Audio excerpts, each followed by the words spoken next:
Nang dumating ang apokalipse, ang unang ginawa ng lalaki matapos muling isilang ay umutang ng pera sa isang gangbos. Nakita ito ng girlfriend niya at sinabing nababaliw na siya. Ang hindi niya alam, sa mainat niyang plano, siya na pala ang maiipit sa gulo dahil alam ng lalaki na may paparating na nakakatakot na sakuna. Pagdating ng panahong iyon, masusunog ang mundo sa matinding init. Magmumutate ang mga buhay na nilalang at magiging sobrang limitado ang mga supply.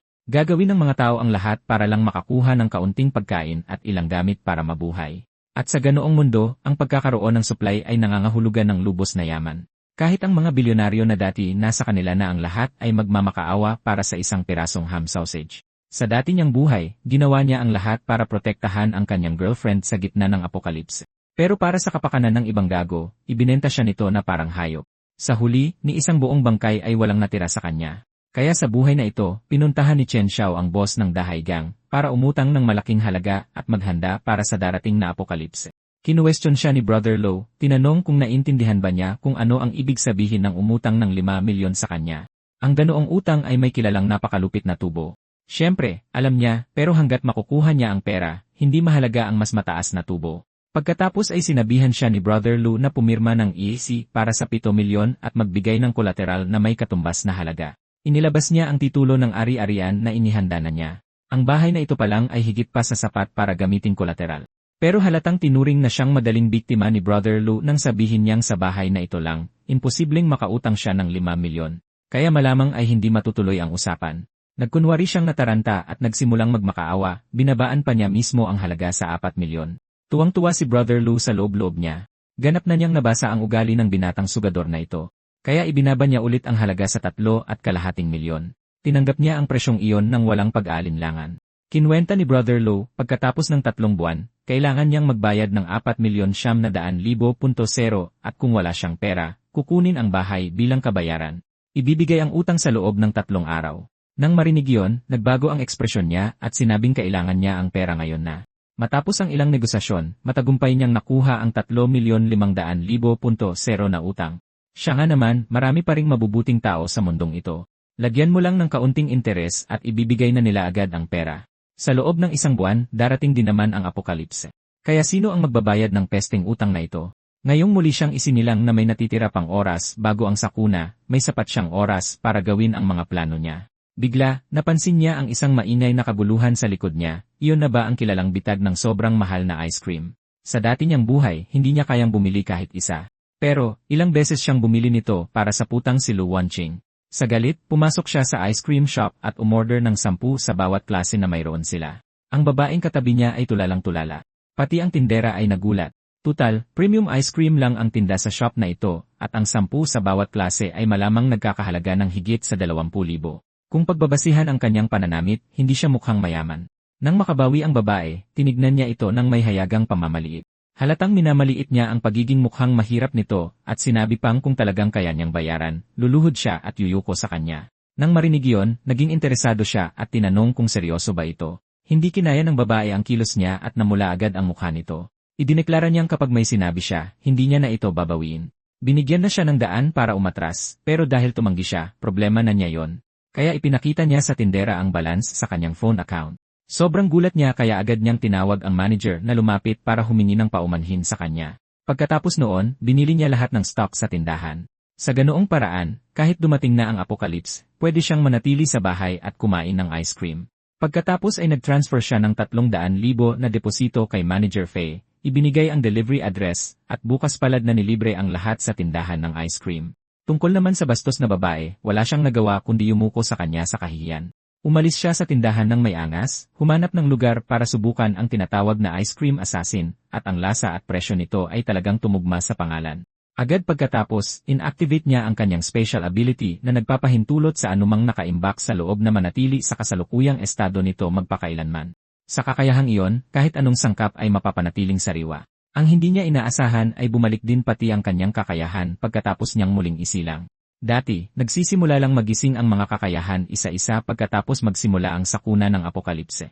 Marami pa siyang kailangang gawin. Pero sa mapayapang panahong ito, ang isipin pa lang na magtayo ng safe house at kumuha ng armas ay sumasakit na ang ulo niya. Sakto namang biglang tumawag si Liu Wanqing.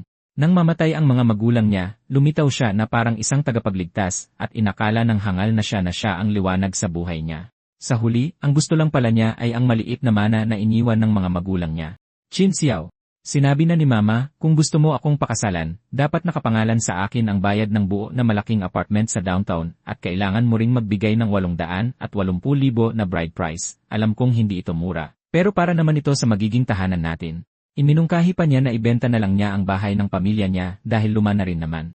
Sa huli, gusto pa niyang ibenta ang ancestral house para lang makakuha siya ng malaking apartment sa city center. Nang dumating ang apokalipse, ginawa ni Chen Xiao ang lahat para mapanatili siyang ligtas. Pero para lang kumapit sa mas malakas na kakampi, ibinenta siya nito na parang hayop. Young Master, siya po yung sinasabi ko, di ba't naghahanap po kayo ng mga espesyal na materyales? Tiyak na pasok siya sa mga kinakailangan nyo. Pagkatapos noon, kinuha si Chen Xiao at isinailalim sa malulupit na eksperimento. At sa huli, ni isang buong bangkay ay walang natira sa kanya. Dahil kusa siyang lumapit sa kanya ngayon, siguradong aayusin ni Chen Xiao ang score na ito sa kanya ng maayos. Lumabas siya kasama ang mga kaibigan at aksidenteng nawala ang isang gintong kwintas na gustong-gusto niya. Nang marinig iyon ni Chen Xiao, naintindihan niya agad kung ano ang ipinapahiwatig nito. Pero hindi na siya ang kaawa-awang simp mula sa dati niyang buhay. Mabilis siyang nakaisip ng paraan para harapin siya at sinabing hindi lang siya bibilhan ng bago. Bibilhin niya siya ng 10 para pagpalit-palitin niya. Agad na natigilan si Liu Wanqing. Hindi niya maiwasang magtaka kung kailan pa naging ganoon kabait si Chen Xiao sa kanya. Nagsinungaling siya at sinabing sinuwerte siya kamakailan at kumita ng kaunti sa cryptocurrency. Hindi naniwala si Liu Wanqing noong una at pinaghihinalaan siyang nabiktima ng isang uri ng scam. Pero walang pakialam si Chen Xiao. Sinabi lang niya dito na maghintay at tingnan kung ano ang magiging kita niya sa susunod na round. Ang maliliit na galaw na tulad nito ay hindi sapat para sa kanya. Sa pagkakataong ito, nagplano si Chen Xiao na lumaking malaki. Uutang siya ng pera bilang kapital at palalakihin ang kanyang investment, pero kailangan ng saksi sa utang na yon. Kaya hiniling niya kay Liu Wanqing na tulungan siya, at ipinangako na kapag naging maayos ang lahat, bibigyan niya ito ng handling fee na katumbas ng 5% ng halaga ng utang.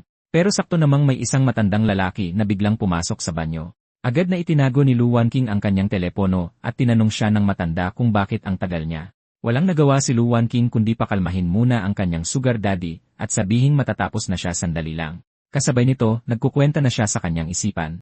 Kahit paano niya tingnan, mas malaki ang kikitain niya sa deal na ito kay Chen Xiao kaysa sa pananatili sa sugar daddy na yon. At base sa pagkakaalam niya sa kanya, imposible siyang lokohin ito. Ganoon na lang, pumayag si Liu Wanqing na maging guarantor ni Chen Xiao. At hindi maiwasan ni Chen Xiao na abangan ang palabas na malapit nang magsimula. Pagkatapos noon, nakahanap si Chen Xiao ng isang kilalang architectural designer at sinabihan itong gawing kuta ang tirahan sa loob ng 1 buwan. Dapat bulletproof ang mga bintana, ang laminated glass ay dapat may invisible security mesh, at ang mga pader ay dapat patibay ng 3 metrong kapal na bulletproof na pader na may seismic resistance na higit sa intensity 8. Ang bubong ay kailangan ng transparent solar panels at sariling sistema ng kuryente para masigurado ang supply, kasama ang air purification at filtration system para hindi makapasok ang nakalalasong gas mula sa labas. Kailangan din ito ng isang self-sustaining ecosystem, kasama ang 72-hour na supply ng oxygen at water circulation system, pati na rin mga pinto na hindi tinatablan ng pagsabog, isang access control system, at dual verification sa pamamagitan ng biometrics at mechanical locks. Sa madaling salita, ang lugar ay kailangang gawing isang impact-resistant na bahay na may life support system sa loob ng 1 buwan. Talagang natulala ang designer matapos marinig ang lahat ng iyon at naghinala na masyadong maraming napanood na apocalyptic sci-fi movies si Chen Xiao. Akala ni Chen Xiao noong una ay hindi kakayanin ng designer ang trabahong ito, pero malinaw niyang naalala na nakasaad sa resume ng lalaki na nagdisenyo na siya dati ng mga shelter para sa mga pinakamayayamang bilyonaryo. Dapat ay isa siyang tunay na dalubhasa sa depensa. Sa katotohanan, tuwang-tuwa na ang designer. Iniisip niya kung paano makakakuha ng malaking bayad mula sa mayamang tsuyuni na ito sa harap niya, at inaasahan na yon ni Chen Xiao. Kaya kinuha niya ang kanyang telepono at ipinakita ang balanse, nagbigay ng 1 milyon na deposito kaagad habang hinahayaan ang designer na magtakda ng pinal na presyo. Nanlaki ang mga mata ng designer noon din. Malinaw na hindi niya inaasahan na ganito pala kayaman si Chen Xiao. Gayunpaman, mahalaga para kay Chen Xiao ang mga materyales at kalidad ng pagkakagawa, at iginiit niya na kailangang pumasa sa inspeksyon ang lahat. Agad na ginarantiyahan ng designer na magiging matibay na parang bato ang kanyang itatayo. Ngayong naayos na ang issue sa fortress, madali na lang ang pagkain, gamot, at pang-araw-araw na pangangailangan. Ngunit sa apokalipse, ang pinakapanganib na bagay ay hindi ang sakuna mismo. Ito ay ang kalikasan ng tao matapos bumagsak ang kaayusan. Ang mga sandatang diputok ay makukuha sa isang hardware store, Ngunit ang mga baril at iba pang sandata na kayang magdulot ng tiyak na kamatayan ay mas mahirap makuha. Kahit na, laging may paraan para malutas ang isang problema at mabilis na nakahanap si Chen Xiao ng isang espesyal na koneksyon. Ang kakaiba ay pinili ng kabilang panig ang isang napakasikip na lugar para sa pagkikita. Habang naghahanap pa siya ng nagbebenta, isang dalaga ang biglang tumakbo papalapit sa kanya habang hinahabol ng ilang lalaki. Sa itsura nito, tila may niloko siya sa teritoryong ito. Na may luha sa kanyang mga mata, nagmakaawa ang babae kay Chen Xiao na iligtas siya. Ngunit sa sandaling makita niya ng malinaw ang kanyang mukha, natigilan siya. Bakit nasa ganitong lugar si Yuyu? Noong middle school, siya ang napakatalinong diyosa ng klase. Ang tipo ng babae na hinahangaan ng maraming lalaki mula sa malayo. At ngayon, hayagan siyang pinapahiya ng isang grupo ng mga siga. Tinuro ng leader ng mga siga si Chen Xiao at binalaan siyang huwag makialam sa hindi niya dapat pakialaman. Pagkatapos ay sinabunutan niya si Liu Yu at hiningi na ibigay ang pera. Isa sa mga alipores sa likod niya ay agad na nagkaroon ng masamang ideya at iminungkahi na kung hindi talaga nila makuha ang pera, may iba pang paraan para makabayad siya. Sa puntong iyon, hindi na nakatiis si Chen Xiao at sinigawan sila na bitawan siya. Agad na kumunot ang noo ng tatlong siga. Sumugod sa kanya ang isa sa mga alipores at sinabing babaldahin niya si Chen Xiao sa pagpapakabayani nito. Kumunot ang noo ni Chen Xiao at yumuko, bahagyang naiwasan ang direktang suntok ng siga. Sa parehong galaw, umikot siya papasok at binali ang pulso ng lalaki. Paulit-ulit na sumigaw sa sakit ang alipores. Ngunit hindi siya binigyan ni Chen Xiao ng oras para makabawi. Isang malakas na suntok ang nagpatalsik sa kanya ng ilang metro ang layo. Hindi inaasahan, ang isang galaw na iyon ay nag-unlock ng isang system na hindi niya nakuha kahit sa kanyang nakaraang buhay. Lubos na nayanig ang leader ng mga siga sa lakas ni Chen Zhao. Kaya hinawakan niya si Liu Yu at ginamit siyang panangga, binalaan siya na huwag gumawa ng anumang padalos-dalos. Ngunit noon din, isang lalaki ang biglang sumugod na may dalang ladrilyo at pinatulog ang siga sa isang tama. Tila, hindi niya matiis ang mga lalaking nambubuli ng mga babae. Nang matauhan ng isa pang alipores, kumuha siya ng bat at sumugod para ipaghiganti ang kanyang amo. Samantala, si Chen Xiao naman ay direktang pinuntahan ang kalbong lalaki na natira. Ang lalaking bigla na lang sumulpot ay malinaw na totoong magaling. Sa ilang galaw lang, pinabagsak niya ang alipores na may pamalo. Natural na hindi rin magpapahuli si Chen Xiao, at nagpakawala siya ng sunod-sunod na suntok diretsyo sa mukha ng kalbo. Nang mapagtantong wala silang kalaban-laban, mabilis na tumakas ang mga natitirang alipores, habang si Qin Xiao ay nakakolekta ng maraming negative emotion points. Nakahinda lang ng maluwag si Liu nang mawala na ang panganib. Bagaman hindi niya inaasahan na makikita si Chen Xiao dito. Pagkatapos ng mabilis na pasasalamat, tinulungan siya ni Chen Xiao na tumayo at kumuha ng damit para ipatong sa kanyang mga balikat. Pagkatapos noon, umalis si Liu dahil may kailangan siyang gawin. Samantala, ang lalaking lumaban sa tabi niya, na humanga sa ginawa ni Chen Xiao, ay nagkusa ng magpakilala. Mudsong ang pangalan ko. At ikaw? Tiningnan siya ni Chen Xiao at sinabing, so ikaw si Mudsong. Sakto, ako ang nakipag-usap na makipagkita sayo. Natigilan sandali si Mudsong, nagulat sa pagkakataon. Pagkatapos, na parang seremonyal, nagbigay siya ng isang corny na street-style na paspraise. Ang agila ay lumilipad sa hating gabi. Hindi nakisama si Qin Xiao at sumagot pabalik. At para kang isang kumpletong tanga. Pagkatapos lang makakolekta ng sapat na negative emotion points, sa kanya ibinigay ang tunay na contact code at ipinaliwanag na nagbibiro lang siya para basagin ang katahimikan. Hindi naman napikon si Mudsong. At hindi nagtagal, dinala niya si Chen Xiao sa tunay na lugar ng transaksyon para sa usapang ito. Ang bentahe ng modelong ito ay matibay at maaasahan, ngunit ang dehado ay limitado ang bala, kaya kailangang bawat putok ay mahalaga. Dahil nakitang may tunay na kakayahan si Chen Xiao, at interesante rin siyang kasama, binigyan siya ni Mudsong ng presyong kaibigan, at itinuring itong parang pagkakaroon ng bagong kaibigan.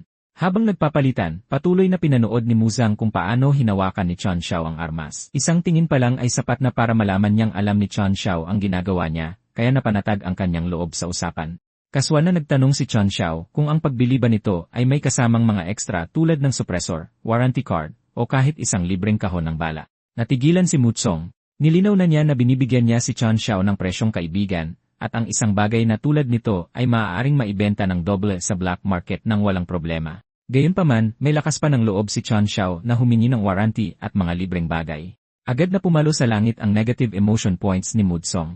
Nang makitang perpekto ang tiyempo, sinabi ni Chen Xiao na kaswal lang siyang nagtatanong, pagkatapos ay inilipat ang pera sa itinalagang account sa presyong sinabi ni Mudsong. Ngayon, naasikaso na ang mga armas at supply. Ang natitira na lang ay ang paghihiganti kay Lu Wanqing, ang babaeng nagtaksil sa kanya sa kanyang nakaraang buhay. At sa sandaling iyon, nakarating na siya sa hotel na nibook niya. Lumapit si Chen Xiao at dahan-dahang inakbayan ang kanyang bewang. Unang nagreklamo si Luan King sa kanya sa isang paspoiled na tono, sinasabing nangangalay ang kanyang mga binti sa kakahintay. Pagkatapos ay iniba niya ang usapan at tinanong kung mayroon bang anumang panganib na kasama. Sinabi ni Chen Xiao na formalidad lang ito at saka, masyado niya itong inaalagaan para hayaang may mangyari sa kanya. Napaisip sandali si Liu Wanqing at naramdaman na may katwiran ang sinabi niya. Tutal, muntik nang magbenta ng dugo si Chen Xiao noon para lang mabilhan siya ng handbag. Sa kanyang mga mata, nahuhumaling pa rin siya sa pagbibigay lugod sa kanya, kaya imposibleng maglakas loob siyang ipahamak ito. Dahil doon, hindi na siya nag-atubili at desididong pinirmahan ang kanyang pangalan sa kasunduan. Akala niya ay pumipirma lang siya bilang isang guarantor. Hindi niya namalayan na sa sandaling tumama ang kanyang pirma sa papel. Patuloy na nakangiti si Brother Liu sa labas at paulit-ulit siyang pinuri sa pagiging prangka nito, ngunit sa loob-loob niya, kinakalkula na niya kung paano pipigain ang bawat huling halaga mula sa kanya kapag hindi na niya mabayaran ang pera. Siguro dahil nakita na ni Chen Xiao kung sino talaga si Lu Wanqing. Ngunit nang pumirma siya, hindi siya nakaramdam ng kahit katiting na awa o pag-aalinlangan. Ang kanyang kasakiman ang magbabayad sa natitirang balance ng kanyang safe house. Matapos ang lahat, pumunta si Chen Xiao para inspeksyonin ang kanyang fortress at tinapik ng designer ang kanyang dibdib at sinabing huwag mag-alala kahit kaunti. Sinabi niya na bawat material sa bahay ay pinalakas sa pinakamataas na posibleng pamantayan at ang aktwal na mga resulta ay tumugma sa inaasahan ni Chen Xiao. Dahil kontento, binayaran ni Chen Xiao ang natitirang balance noon din. Nagsisimula ng pumasok ang yugto ng matinding init at unti-unti nang napapalitan ang mga balita ng sunod-sunod na babala tungkol sa matinding init. Ang pagtaas ng temperatura ay simula pa lamang ng sakunang ito, ngunit ang pagbabagong iyon pa lang ay sapat na para guluhin ng husto ang normal na buhay ng tao. Kahit ang pananatili sa loob ng bahay ay parang nakakulong sa isang airtight na sauna, sobrang init at kulob na halos hindi na makahinga ang mga tao. Sa mga lansangan, laganap ang sobrang pagtaas ng presyo. Sinamantala ng mga negosyante ang heatwave, malakas na sinasabing patuloy na tataas ang temperatura sa susunod na linggo, nagsisinungaling na nauubos na ang mga supply at malapit ng limitahan ang tubig at kuryente. Lahat para pilitin ang mga dumadaan na mag-imbak. Sinasabi pa ng iba na binebenta na nila ang huling batch na available. Sa kanilang mga mata, ang hindi matiis na sakuna ng init na ito na nagpapahirap sa hindi mabilang na tao ay isang gintong pagkakataon lamang para kumita ng malaki na kung hindi nila sasamantalahin, pakiramdam nila ay sila ang malulugi. Ang anunsyo ay nakaakit ng ilang customer, ngunit sapat na ang mga presyo para mapaatras sila. Pagkakita ni Li Dafu na may pumasok na dalawang magagandang babae, agad siyang nagpakita ng sobrang palakaibigang mukha. Hindi lang siya nag-alok na hiwaan sila ng melon para matikman, nangako rin siya ng 20% na diskwento kung bibili sila ng dalawa at may libreng isang pakete ng tissue. At sinabi pa na pwede silang bumalik sa gabi para magpalamig sa aircon ng tindahan kung sobrang init. Gusto lang bumili ng isa ng dalawang babae, pero patuloy silang pinilit ni Li Dafu, ipinapahiwatig na walang nakakaalam kung gaano katagal ang init o kung mayroon pa bang stock bukas.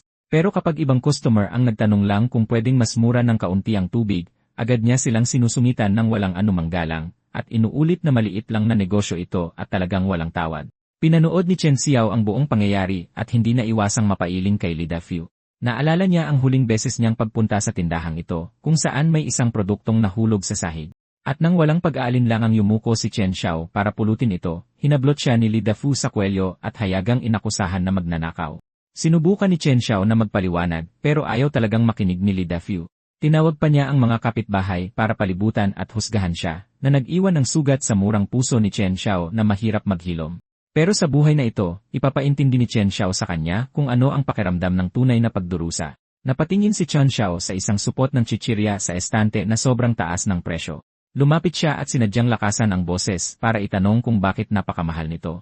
Nang marinig ni Li Dafu ang pamilyar na boses na yon, halatang natigilan siya. Pero nang lumingon siya at napagtantong si Chen Xiao iyon, agad na nagdilim ang kanyang mukha. Pagkatapos ay padabog siyang lumapit, hinablot ang chichirya sa kamay ni Chen Xiao, at sinimulan siyang pagsabihan ng may hayagang pandidiri. Suminghal pa siya na kung hindi kayang bilhin ni Chen Xiao, huwag siyang basta-basta humahawak ng mga gamit dahil kung may masira man, hinding-hindi niya ito mababayaran. Pero hindi na si Chen Xiao ang mahiyain na tao tulad ng dati niyang buhay. Sa halip, umisi siya at pinaalalahanan si Boss Lee na sa dami ng kayamanang nakatambak dito, dapat siyang mag-ingat na hindi malimas ang lahat sa isang gabi. Agad iyong nagpagalit kay Li Dafu. Namula ang kanyang mukha habang sinisigawan si Chen Xiao. Inaakusahan siyang sinusumpa ang tindahan at nagbanta pang bubugbugin siya, sinasabing baka nasunog na ng init ang kanyang utak. Si Chen Xiao naman ay kumilos ng napakarelax at sinabihan siyang kumalma. Pagkatapos ay kaswal niyang tinanong kung nakakaranas ba ito kamakailan ng hirap sa pagtulog, matingkad na panaginip, panghihina ng tuhod at likod, pagpapawis sa gabi, at palaging pagod. Si Lee Da-foo, na handa nang magpatuloy sa pagmumura, ay biglang natigilan. Habang iniisip niya ito, lalo niyang napagtanto na talagang mayroon siya ng lahat ng sintomas na iyon. Agad na nawala ang kanyang galit at nagsimula siyang bumulong sa sarili, iniisip pa kung may mali ba sa feng shui sa kanyang bodega. Nagkunwari si Chen Xiao na tinutulungan siyang iunat ang kanyang mga braso at binti, na parabang sinusuri siya. Habang ginagawa iyon, sinamantala niya rin ang pagkakataon na paluin siya ng ilang beses ng malakas. Nang sapat na ang kanyang ganti, malamig na ibinigay ni Chen Xiao ang kanyang diagnosis, isang klasikong kidney deficiency. Doon lang napagtanto ni Lee Da-foo na pinaglalaruan lang pala siya ni Chen Xiao sa buong panahon. Sa kasamaang palad para sa kanya, tapos nang magsaya si Chen Xiao. Matapos bayaran ng candy, tumalikod siya at umalis na parang walang nangyari dahil ang tunay na pasabog ay darating sa gabing iyon. Ang mga negative emotion points ay maaaring magpalawak ng kanyang special ability. At ngayon, gagamitin na ni Chen Xiao ang mga negative emotion points na nakuha niya mula kay Lee Da-foo para palakihin palalo ang espasyong iyon. Pagkatapos ay lilimasin niya ang bawat piraso ng inventaryo sa bodega ni Lee Da-foo. Kinaumagahan, mula sa malayo ay naramdaman ni Lee Da-foo na may kakaiba sa bodega. Nagmadali siyang pumasok para tingnan, para lang matigilan sa pagkabigla. Lahat ng mga bagay na inimbak niya sa tindahan ay nawalang parang bula. Namutla ang kanyang mukha. Nanlaki ang kanyang mga mata sa galit, at tumayo siya roon sa walang lamang bodega na puno ng lubos na pagkabigla, puot, at kawalan ng pag-asa.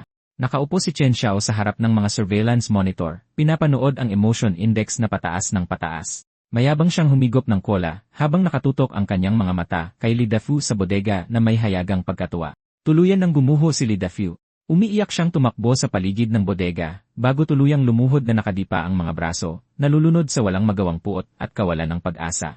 Ang ingay ay mabilis na nakatawag ng pansin sa mga kalapit na residente, na nakatingin sa ngayoy walang laman na bodega. Nagulat ang lahat at marami ang nagsimulang mag-alala kung saan na sila kukuha ng pang-araw-araw na pangangailangan. Marami-rami rin ang naghinala, nagbubulungan na baka isa lang itong palabas ni Lee Da-foo para muling magtaas ng presyo. Pero may nagsabing nakakita sila ng anino malapit sa bodega noong nakaraang gabi. Nang marinig iyon ni Lee Da-foo, nanginig siya na parang may biglang pumasok sa kanyang isipan. Tuwang-tuwa si Chen Xiao sa dami ng emosyong nakuha mula kay Lee Da-foo, pero nagsisimula pa lang ang totoong palabas. Kinuha niya ang supot ng chichirya na pinagnasaan niya kahapon at sinadyang gumawa ng malakas at malutong na tunog habang dahan-dahan itong kinakain.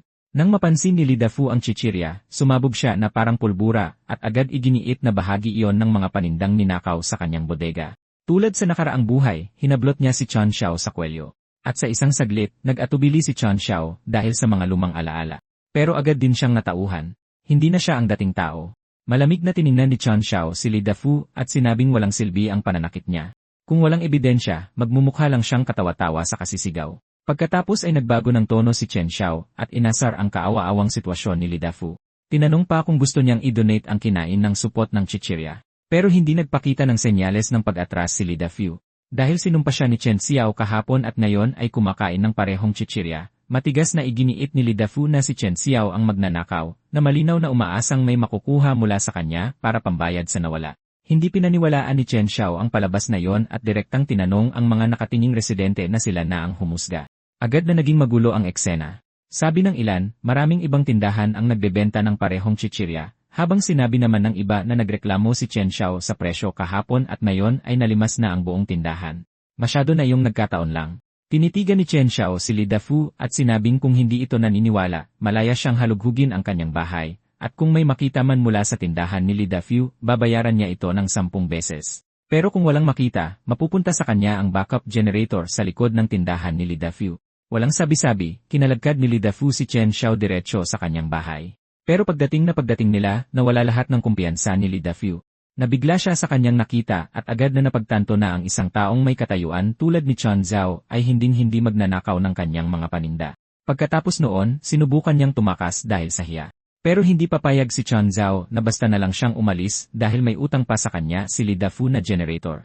Takot na mapahiya sa harap ng mga kapitbahay, pero ayaw namang isuko ang generator. Napayuko na lang si Lee Da-foo at inamin na nagkamali siya ng paghusga kay Chen Xiao. Nagmamakaawa siyang palagpasin na lang.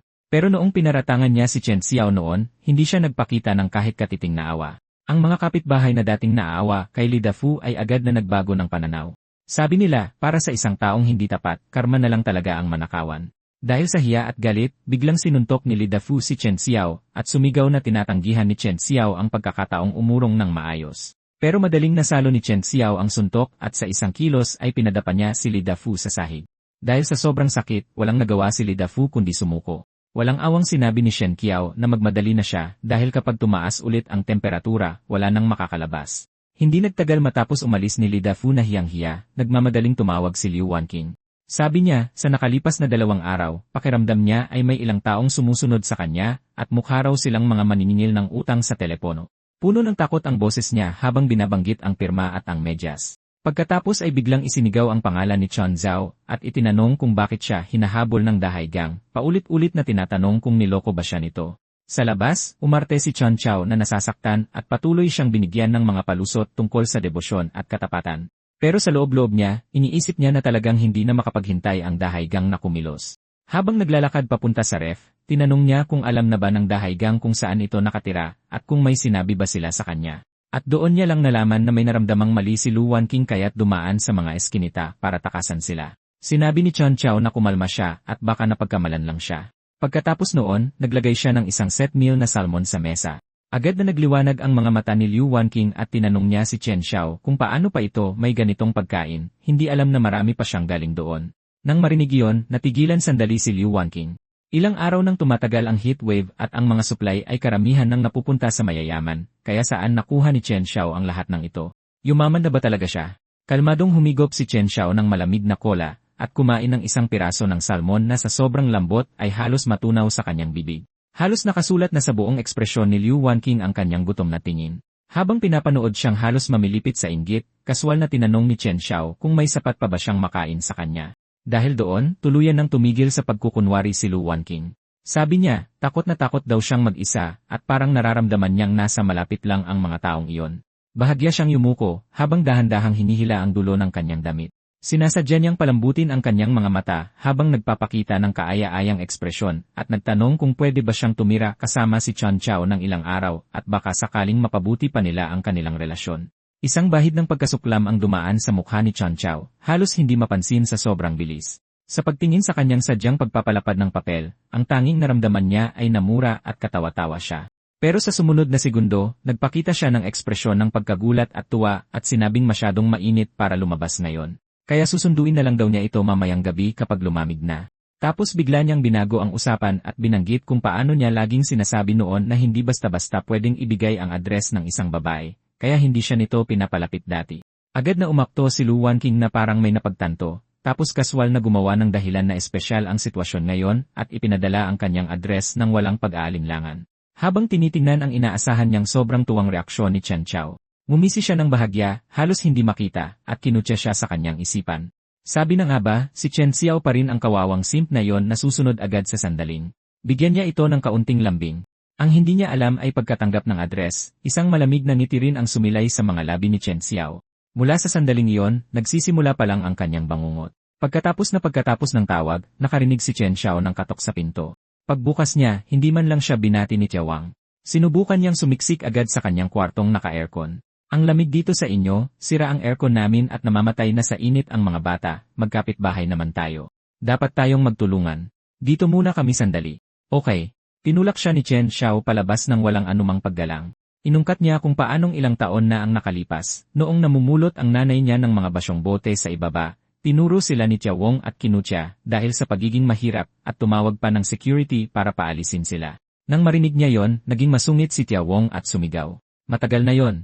Paano mo pa nagagawang magtanim ng sama ng loob ng ganito?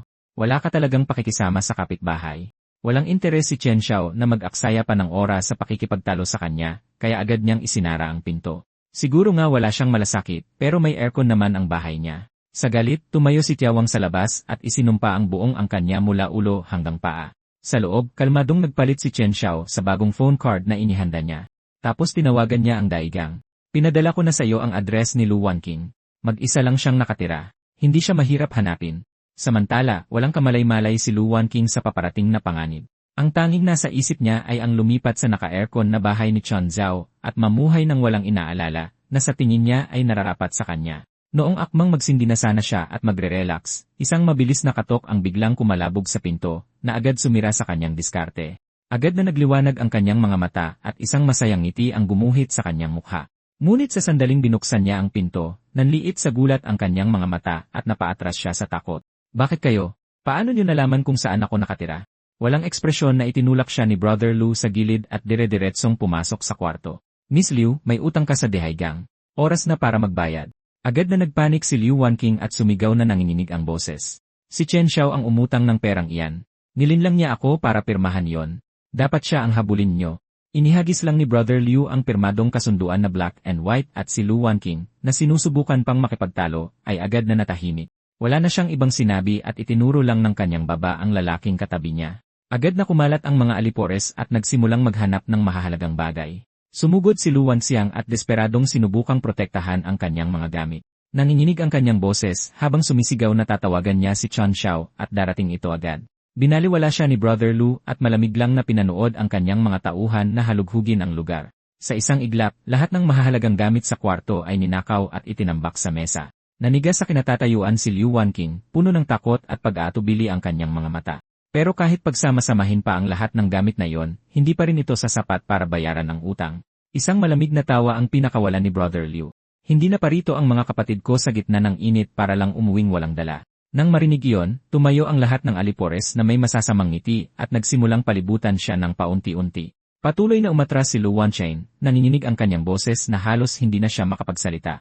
Huwag kayong lalapit. Habang papalapit si Brother Lu at ang iba pa, dali-daling binanggit ni Lu Wanqing ang pangalan ni Chen Zhao na parang huling pag-asa, sinasabing may malaking imbak ng supply si Chen Zhao at maraming pera. Nag-isip sandali si Brother Lu tapos binigyan siya ng pagkakataong tawagan si Chen Xiao. Pero kahit ilang beses siyang tumawag, ang tanging naririnig niya ay ang automated na tono na nagsasabing hindi sinasagot ang tawag. Tuluyan nang nagpanik si Liu Wanqing.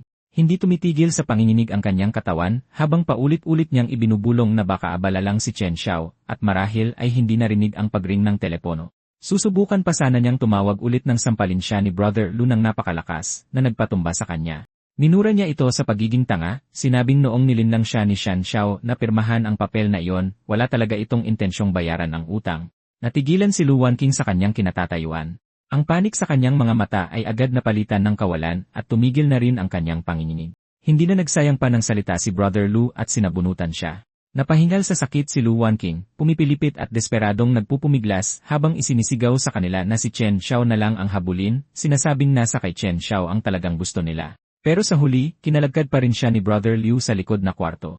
Samantala, si Chen Xiao ay nakaupo sa sofa sa bahay, tamad na iniikot ang isang baso ng red wine sa pagitan ng kanyang mga daliri. Sumasalamin sa ibabaw ng alak ang mapanuksong ngiti sa kanyang mukha.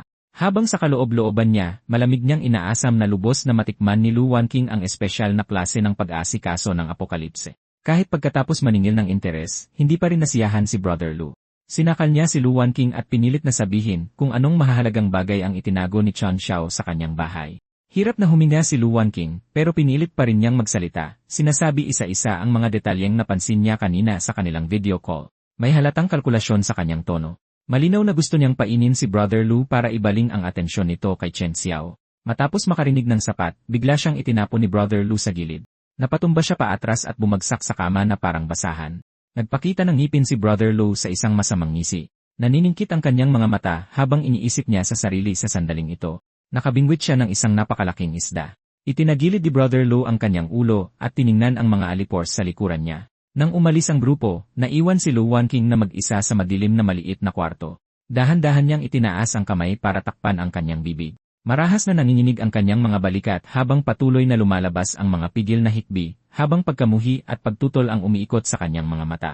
Ganoon na lang, agresibong pumasok ang buong grupo sa kapitbahayan ni Chen Zhao. Nang marinig ni Jia Wong kung bakit sila naparoon, agad siyang nagpresentang manguna sa daan. Dinala niya sila diretsyo sa lugar ni Qin Zhao, habang walang tigil na sinisiraan ito, idinadagdag ang lahat ng masasamang akusasyon na maisip niya. Pinuri ni Brother Liu si Jia Wong sa mahusay na paggabay sa kanila at nangakong kapag nakuha na nila ang gusto nila, hindi siya aalis na walang dala.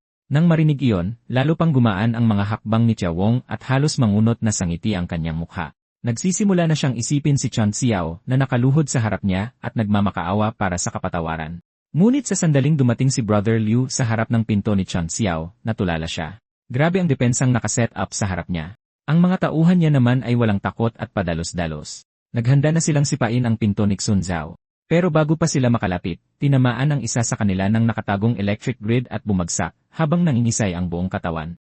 Agad namang lumapit ang iba habang nagmumura. Sinusubukang itayo siya. Pero nakuryente lang din sila isa-isa sa sandaling hinawakan nila siya.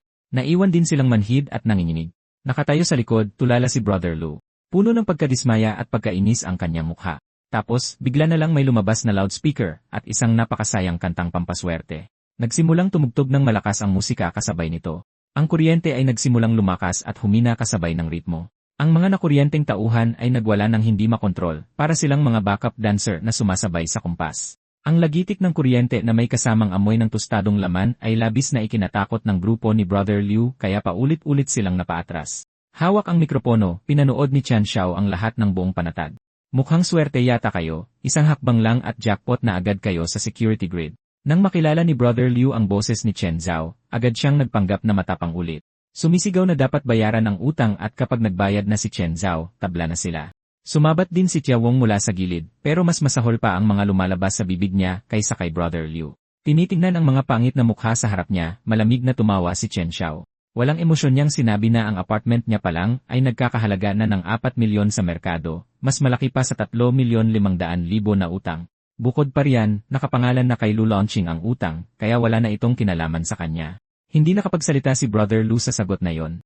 Sinamantala ni Chen Xiao ang pagkakataon at sinabi sa kanya na ang matalinong tao ay marunong kung kailan atras. Dahil nasa magandang mood pa siya, mas mabuti para sa lahat na umalis na lang ng mapayapa. Kung ipipilit pa nila, hindi na siya mananatiling magalang. Pagkasabi niyon, nilakasan niya ulit ang kuryente sa electric grid at binigyan ang mga tauhan ni Brother Lu ng libreng shock therapy. Doon lang napagtanto ni Brother Lu na hindi talaga nagbibiro si Chen Xiao.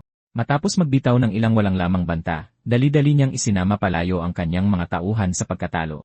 Agad na namutla ng husto ang mukha ni Tia Wong. Puno ng hindi mapigilang takot ang kanyang mga mata.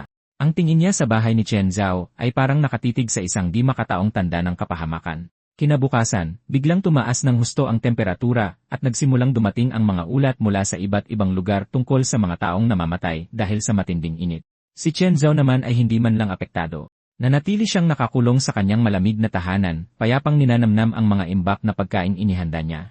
Ngunit ang ginhawang iyon ay nagbunga ng inggit at galit mula sa mga kapitbahay, at sumabog noon din ang group chat ng mga residente. Sunod-sunod na bumaha ang mga mahahabang mensahe sa screen. Bawat linya ay puno ng paninisi, pait, at inggit kay Chen Xiao. Nag-scroll lang siya sa mga mensahe nang hindi nagbabago ang ekspresyon, walang awang kinokolekta ang kanilang mga negative emotion points. Pagkatapos, kinuna ni Chen Xiao ng litrato ang refrigerator na puno ng supply at ipinost ito sa group chat ng mga residente. Pagkatapos ay sinabi niya ng diretsahan na hindi siya nagpapatakbo ng charity, at kung may gusto sila, maaari silang makipagpalit ng bagay na may katumbas na halaga.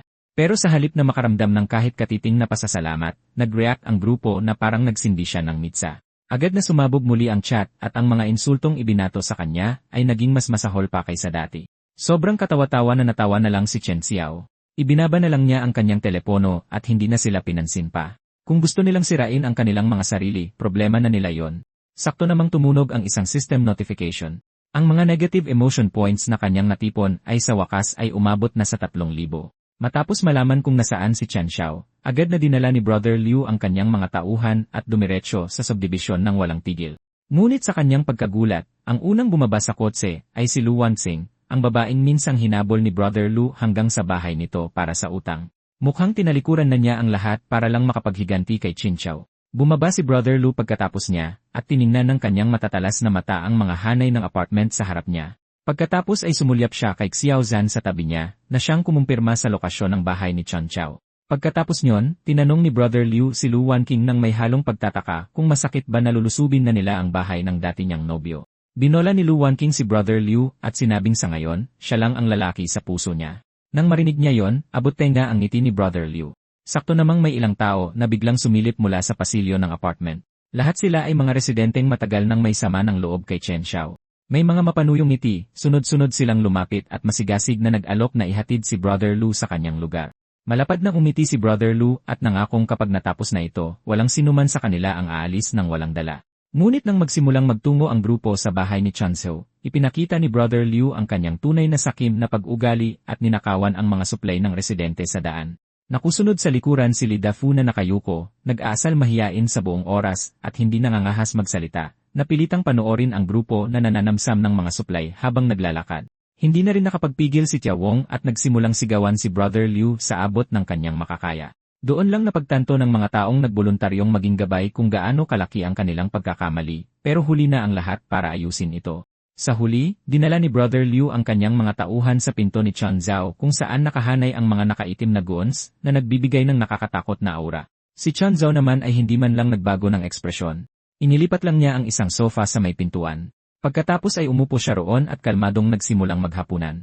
Itinaas ang kanyang tingin makalipas ang isang sandali upang tignan sila ng natutuwa at tanungin kung may kailangan sila sa kanya. Agad na nagdilim ang mukha ni Brother Liu. Pinipigilan ang kanyang galit, malupit siyang sumigaw na kung susunod si Chen Xiao at ibibigay ang mga supply, iiwanan man lang niya itong buo ang bangkay. Kalmadong pinunasan ni Chen Xiao ang kanyang bibig at sumagot sa malamig na tono, hindi ka ba tinuruan ng mga magulang mo na huwag istorbohin ang isang taong kumakain?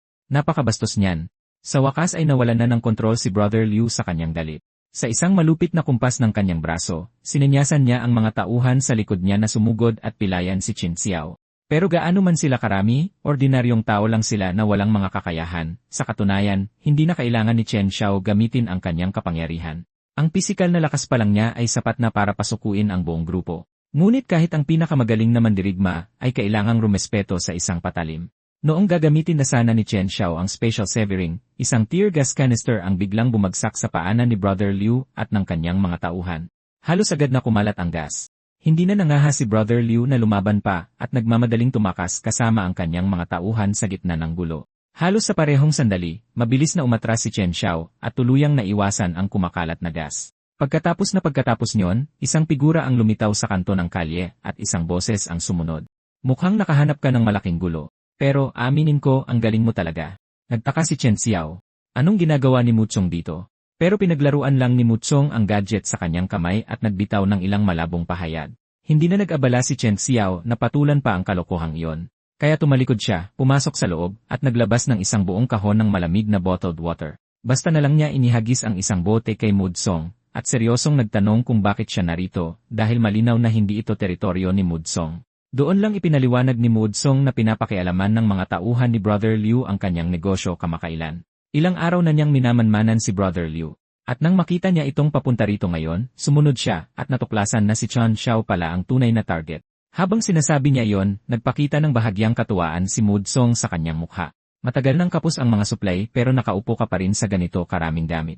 Kung walang espesyal na paraan, imposible mong magawa yan. Agad na naging alerto si Sun Xiao.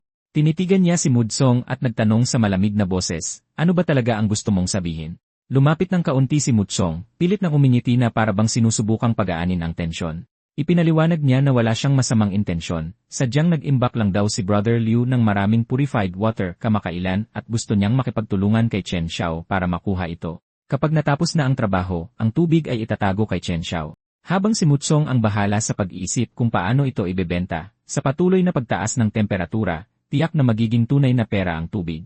Pinag-isipan itong mabuti ni Chen Xiao sa kanyang isipan at sa huli ay pumayag na makipagtulungan kay Mudsong. Pero sa sandaling ibinuka niya ang kanyang bibig, itinakda niya agad ang hasyan sa kita.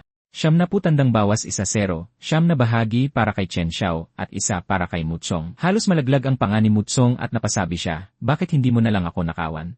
Hindi siya binigyan ni Chen Xiao ng kahit katiting na pagkakataon para makipagtawaran.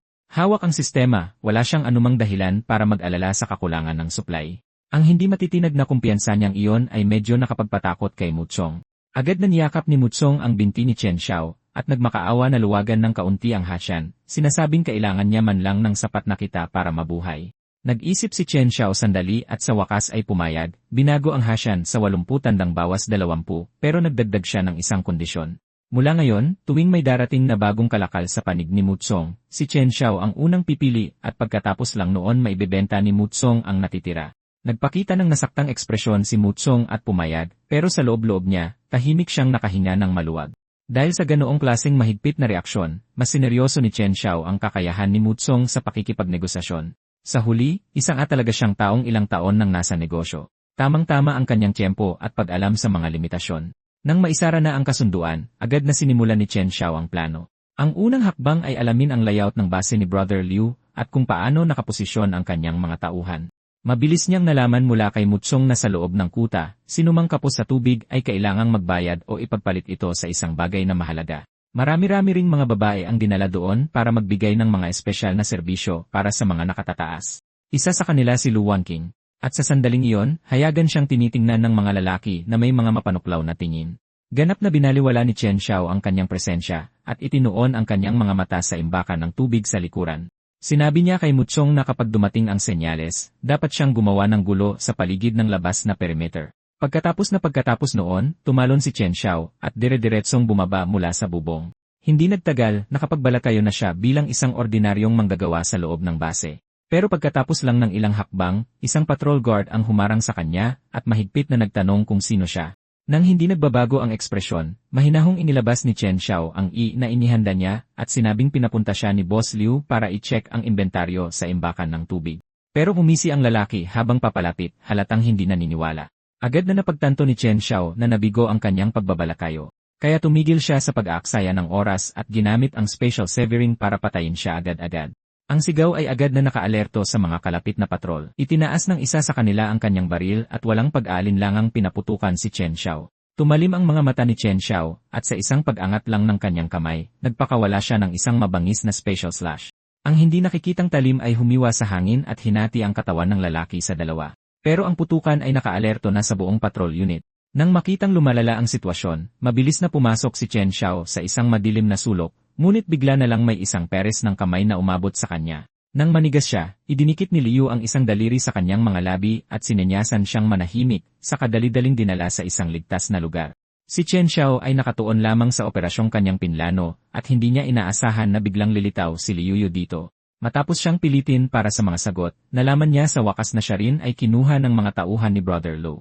Naglinis lang siya sa paligid sa buong panahong iyon at dahil doon, alam na niya ang layout at kayang dalhin si Chen Xiao sa kung saan nakaimbak ang tubig. Habang sinasabi niya yon, sabay silang tumingin sa balde sa kanilang tabi. Matagumpay nila itong ginamit para ilihis ang atensyon ng patrol habang lumipat ang mga gwardiya para mag-imbestiga. Agad na hinawakan ni Liu si Chen Xiao at hinila siya sa isang makipot na daan na walang mga surveillance camera. Nang makarating sila sa target na lugar, sinenyasan ni Chen Xiao si Liu na maghanap muna ng mapagtataguan. Pagkatapos ay itinuon niya ang lahat ng kanyang special energy sa kanyang palad. Sa sumunod na sandali, ibinagsak niya ang kanyang palad at ang bakal na pinto sa harap niya ay nadurog, nagkalat ang mga piraso kung saan-saan. Ang gwardiya sa loob ay ganap na natulala. Umungol siya at nagtanong kung sino si Chen Xiao. Pero bago pa man niya matapos ang tanong, walang pag-aalinlangang sumalakay si Chen Xiao at pinatay siya agad. Pagkatapos ng hindi malamang tagal, si Liu na nagtatago pa rin sa dilim, ay unti-unting nagsimulang mag-alala para kay Chen Xiao. Sa wakas ay nagkalakas siya ng loob na sumilip para lang magulantang sa usok na pumupuno sa bodega at sa magulong liwanag ng apoy. Ang tanging magagawa niya ay pulutin ang isang ladrilyo mula sa sahig para maramdaman niyang medyo mas ligtas siya. Sa sandaling iyon, isang figura ang dahan-dahang lumitaw mula sa usok. Wala siyang oras para mag-isip. Ipinikit niya ng mariin ang kanyang mga mata at ibinato ang ladrilyo ng buong lakas. Pero nang tumingin siya ulit, napagtanto niyang ang taong nakatayo sa usok ay si Chen Xiao. Bumitaw lang siya ng isang mahinahong pangungusap. Tapos na, tara na. Pagkatapos ay tumalikod siya at naglakad palayo sa imbakan ng tubig nang hindi lumilingon. Pagkatapos noon, ipinadala niya ang senyales kay Mutsong na naghihintay sa bubong.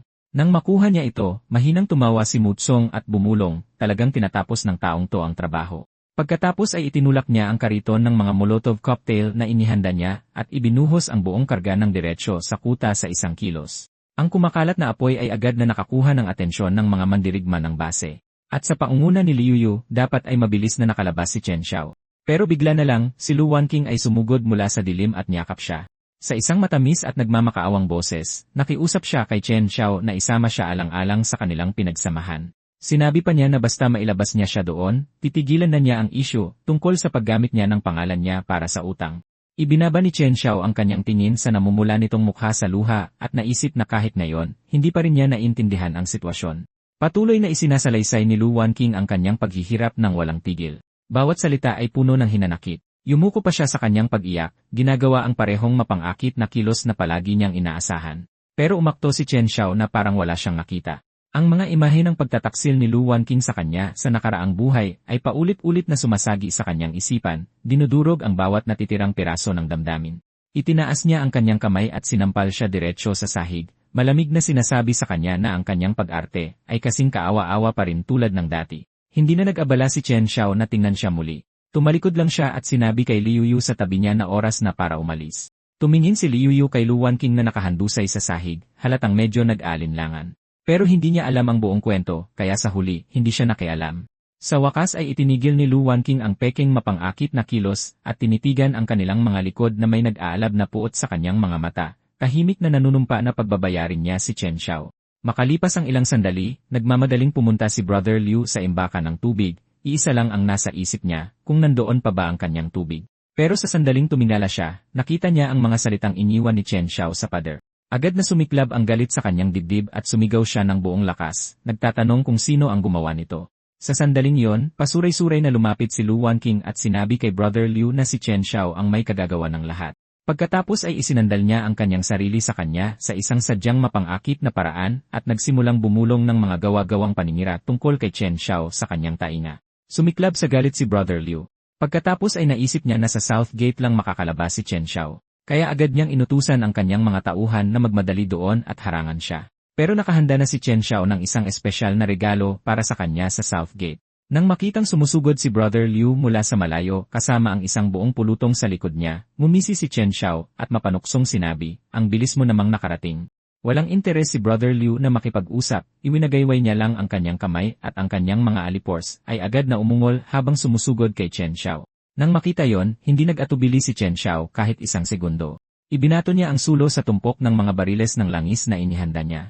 Naglalakihang apoy ang sumabog pataas at agad na bumuo ng isang pader ng apoy, ganap na hinaharangan ang kanilang daan. Namula sa galit ang mga mata ni Brother Liu. Sa labas ng pader ng apoy, tumalon siya at nagmura habang isinisigaw ang pangalan ni Chen Xiao. Nakatayo si Chen Xiao sa kabilang panig ng liwanag ng apoy na may nasisiyahang ngiti sa kanyang mukha, mahinahong tinatanggap ang isa pang alon ng mga emotion points mula sa kanya. Nang matapos na ang lahat, dumiretso sina Chen Xiao, Liu Yu at Mutsong sa kanyang lugar at nagsama-sama para sa isang selebrasyon. Hindi pa man natatapos ni Mutsong na lunukin ang juice sa kanyang bibig nang masabi niya, "Grabe, ang lupit mo." Pagkatapos ay ngumisi siya at nangasar. Siguradong galit na galit si Brother Liu ngayon, gusto na niyang gibain ang sarili niyang bahay. Malaki rin ang pasasalamat ni Liu kay Chen Xiao. Sabi niya, kung hindi dahil sa kanya, hindi niya alam kung gaano pa siya katagal makukulong sa lunggang iyon. Ngumiti lang si Chen Xiao at sinabihan siyang huwag na itong isipin. Tutal, ilang taon din silang naging magkaklase. Pero umiling si Liu, kitang-kita ang init sa kanyang mga mata. Sabi niya hindi lang iyon dahil sa pagiging magalang.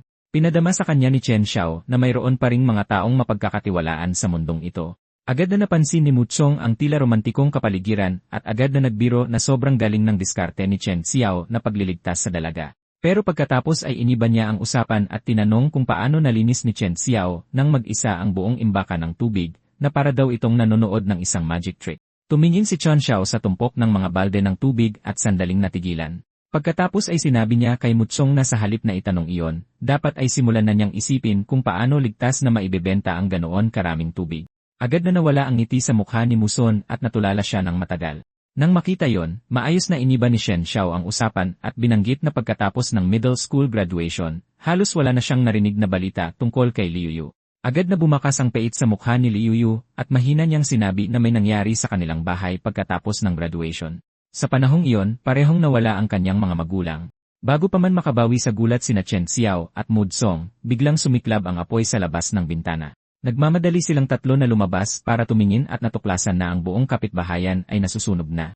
Mabilis na hinila ni Chen Xiao ang dalawa papasok sa surveillance room kung saan natuklasan nilang lahat ng iyon ay kagagawa ni Brother Liu.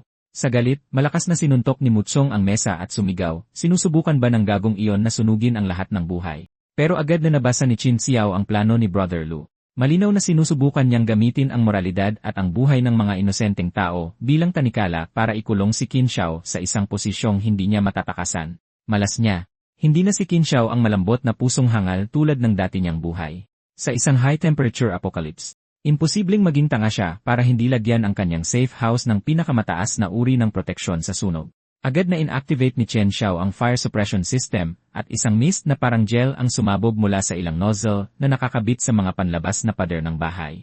Mabilis itong bumuo ng isang hindi nakikitang harang sa paligid na epektibong pumipigil sa pader ng apoy sa labas. Natigilan si Mutsong sa kinatatayuan niya. Nakatutok ang kanyang mga mata sa harang na iyon. Malinaw na nakilala niya ito bilang military grade na nanomaterial. Ang mga supply na mahigpit na kinokontrol ay hindi lang mahirap kunin. Karaniwang hindi man lang nagkakaroon ng pagkakataong makita ito ng mga ordinaryong tao. Nang marinig iyon, hindi sinasadyang tinakpan din ni Liu ang kanyang bibig at ang paraan ng pagtingin niya kay Chen Xiao ay puno ng gulat at tunay na paghanga. Pero para kay Liu Haifeng, isa lang itong huling desperadong pagpupumiglas ni Chen Zhao at patuloy siyang sumisigaw sa mga tauhan niya na huwag tumigil. Sunod-sunod na molotov ang lumilipad na parabang libre lang ang mga ito. Ang hindi alam ni Liu Haifeng ay halos hindi naubos ang reserba ng fire defense gel ni Chen Zhao. Kahit naubos na nila ang bawat bote, hindi nagpakita ng senyales ng paghina ang puting ambon na humaharang sa apoy. Habang pinapanood ang grupo ni Liu Haifeng na natataranta, inasar sila ni Chen Xiao at tinanong kung gusto nilang pumasok para uminom ng isang basong malamig na tubig para magpalamig. Agad na nangitim sa galit ang mukha ni Liu Haifeng. Ngunit pagkatapos ay isang sakim na ideya ang nagsimulang lumago sa kanyang isipan. Gusto niyang angkinin para sa sarili niya ang halos perpektong kanlungang ito. At ang mga kapitbahay na bihag niya ang perpektong pananggalang para pilitin si Chen Zhao. Hawak ang isang nag-aapoy na sulo na parabang kaya niyang sunugin ang lahat anumang oras. Tinakot ni Liu Haifeng si Chen Xiao na lumabas. Walang tigil sa pagmumura si Aunt Wong kay Chen Xiao. Sinisisi siya sa pag-udyok kay Liu Haifeng at pagdamay sa mga inosenteng taong tulad nila sa gulo. Naggitngit sa galit si Musong sa nakita at sinabing kung aabot sa sukdulan, dapat na lang silang sumugod at labanan si Liu Haifeng ng harapan. Pero walang naramdaman si Chen Xiao. Ang kanyang mga mata ay tila nababalutan ng malamig na ulap dahil alam niya na sa mundong tulad nito, ang awa ay katumbas ng pagpapakamatay. Nang hindi pa rin kumikibo si Chen Xiao, nagpa siya si Liu Haifeng na simulan kay matandang Wang. Ngunit sa sandaling nakita siya ni Chen Xiao, natigilan siya sandali. Sa dati niyang buhay, noong siya ay nasa pinakadesperadong sitwasyon, si matandang Wong ang nagsabi sa kanya na hangga't buhay siya, may pag-asa pa. Ang mga salitang iyon ay tumama sa kanya na parang isang sinag ng liwanag at agad na naglinaw sa kalituhan sa kanyang isipan. Agad na sinabihan ni Shen Xiao si Mudsong na manatili sa loob at protektahan si Liu Yu. At para sa kanya, lumabas siya ng pinto dahil oras na para tapusin ang alitan nila ni Liu Haifeng ng tuluyan. Sa sandaling nagpakita si Chen Xiao, nagpakita si Liu Haifeng ng mayabang na anyo ng isang taong iniisip na nasa kanya na ang tagumpay. Kung hindi babayaran ni Chen Xiao ang utang at hindi isusuko ang kanyang buhay, hinding-hindi palalagpasin ang mga bihag. Mahinang tumawa lang si Chen Xiao na wala siyang interes na maging martyr. Alam niyang yumaman si Liu Haifeng sa pamamagitan ng mga pasugalan. Kaya nagpasya siyang ayusin ang mga bagay-bagay sa uri ng laro na pinagkakatiwalaan ni Liu Haifeng. Kung manalo si Liu Haifeng, lahat ng pag-aari ni Chen Xiao ay mapupunta sa kanya. Pero kung si Chen Xiao ang manalo, palalayain ni Liu Haifeng ang lahat ng bihag at aalis na sila sa lugar na iyon ng tuluyan. Agad na pumayag si Liu Haifeng at basta na lang inihagis ang dice cup sa harap ni Chen Xiao. Ang mga patakaran ay simple at brutal. Pagkumparahin ang dice, isang round, ang mananalo ang kukuha ng lahat. Agad na napansin ni Chen Xiao ang pandaraya, pero hindi niya ito ibinunyad. Ang resulta ng pustahang ito ay hindi kailanman madedesisyonan ng ilang dinayang dice. Gusto niyang masaksihan ito ni Liu Haifeng gamit ang sarili niyang mga mata. Ang pandarayang ipinagmamalaki niya ay isa lamang murang gimmick sa harap ng absolutong kapangyarihan. Sa sandaling tumama ang parehong dice cup sa lupa, tahimik na pinindot ni Liu Haifeng ang isang nakatagong buttons sa gilid ng kanyang tasa. Ang mga nagkalat na dice, na hinihila ng isang hindi nakikitang magnetic force, ay nagsimulang gumalaw at umikot hanggang sa bawat isa ay maayos na tumuon na ang anim ang nakaharap pataas. Itinaas ni Liu Haifeng ang kanyang mga mata kay Chen Xiao na may mayabang na tingin na parabang sigurado na ang panalo. Ang hindi niya napansin ay ang mapanuring ngiti na gumuguhit na sa gilid ng bibig ni Chen Xiao. Ginamit na ni Chen Xiao ang kanyang kakayahan para hatiin sa gitna ang mga dice sa loob ng tasa. Naiwang nakaharap pataas ang mga kalahating may numero. Ang mga nahating dice ay tahimik na nakalatag sa loob ng tasa, at ang kabuuan nito ay malinaw na dinurog ang panalong resulta na dinaya ni Liu Haifeng para sa sarili. Ang tanawing iyon ay lubos na ikinagalit ni Liu Haifeng at ang kayabangan sa kanyang mukha ay agad napalitan ng purong kasamaan. Napahiya at nagginit-ngit sa galit, bumunot siya ng isang kumikinang na punyal at direktang sumugod kay Chen Xiao na may pagnanasang pumatay sa kanyang mga mata. Umilag si Chen Xiao sa atake, iniisip na ito ang perpektong pagkakataon para subukan ang kanyang bagong kakayahan. Sa sandaling pumasok iyon sa kanyang isipan, itinaas niya ang kanyang kamay at naghagis ng isang tear gas canister. Agad na kumalat sa hangin ang puting usok. Nang makita yon, agad na pinangunahan ni Liu Haifeng ang kanyang mga tauhan na sumugod sa usok, sinusubukang hanapin ang posisyon ni Chen Zhao. Sa sandaling nagkaharap si Liu Haifeng at si Chen Zhao, dinampot niya ang isang rifle at nagsimulang magpaulan ng bala sa direksyon ni Chen Zhao. Pero ang putukan ay nagbunyag lamang sa kanilang posisyon. Nagpakawala si Chen Zhao ng sunod-sunod na special slashes na tumataga sa mga alipors isa-isa. Nang sa wakas ay nagsimulang humupa ang usok, lumabas si Chen Xiao mula sa lugar na puno ng gas nang walang kahit isang dalos. Hindi pa rin sumusuko si Liu Haifeng. Kinumbinsi niya ang kanyang sarili na nakaligtas lang si Chen Xiao sa putukan dahil sa swerte, saka bumunot ng isang rocket launcher at itinutok ito sa kanya. Sa isang malakas na pagsabog, ang rocket ay humagibis sa gitna ng usok ng init.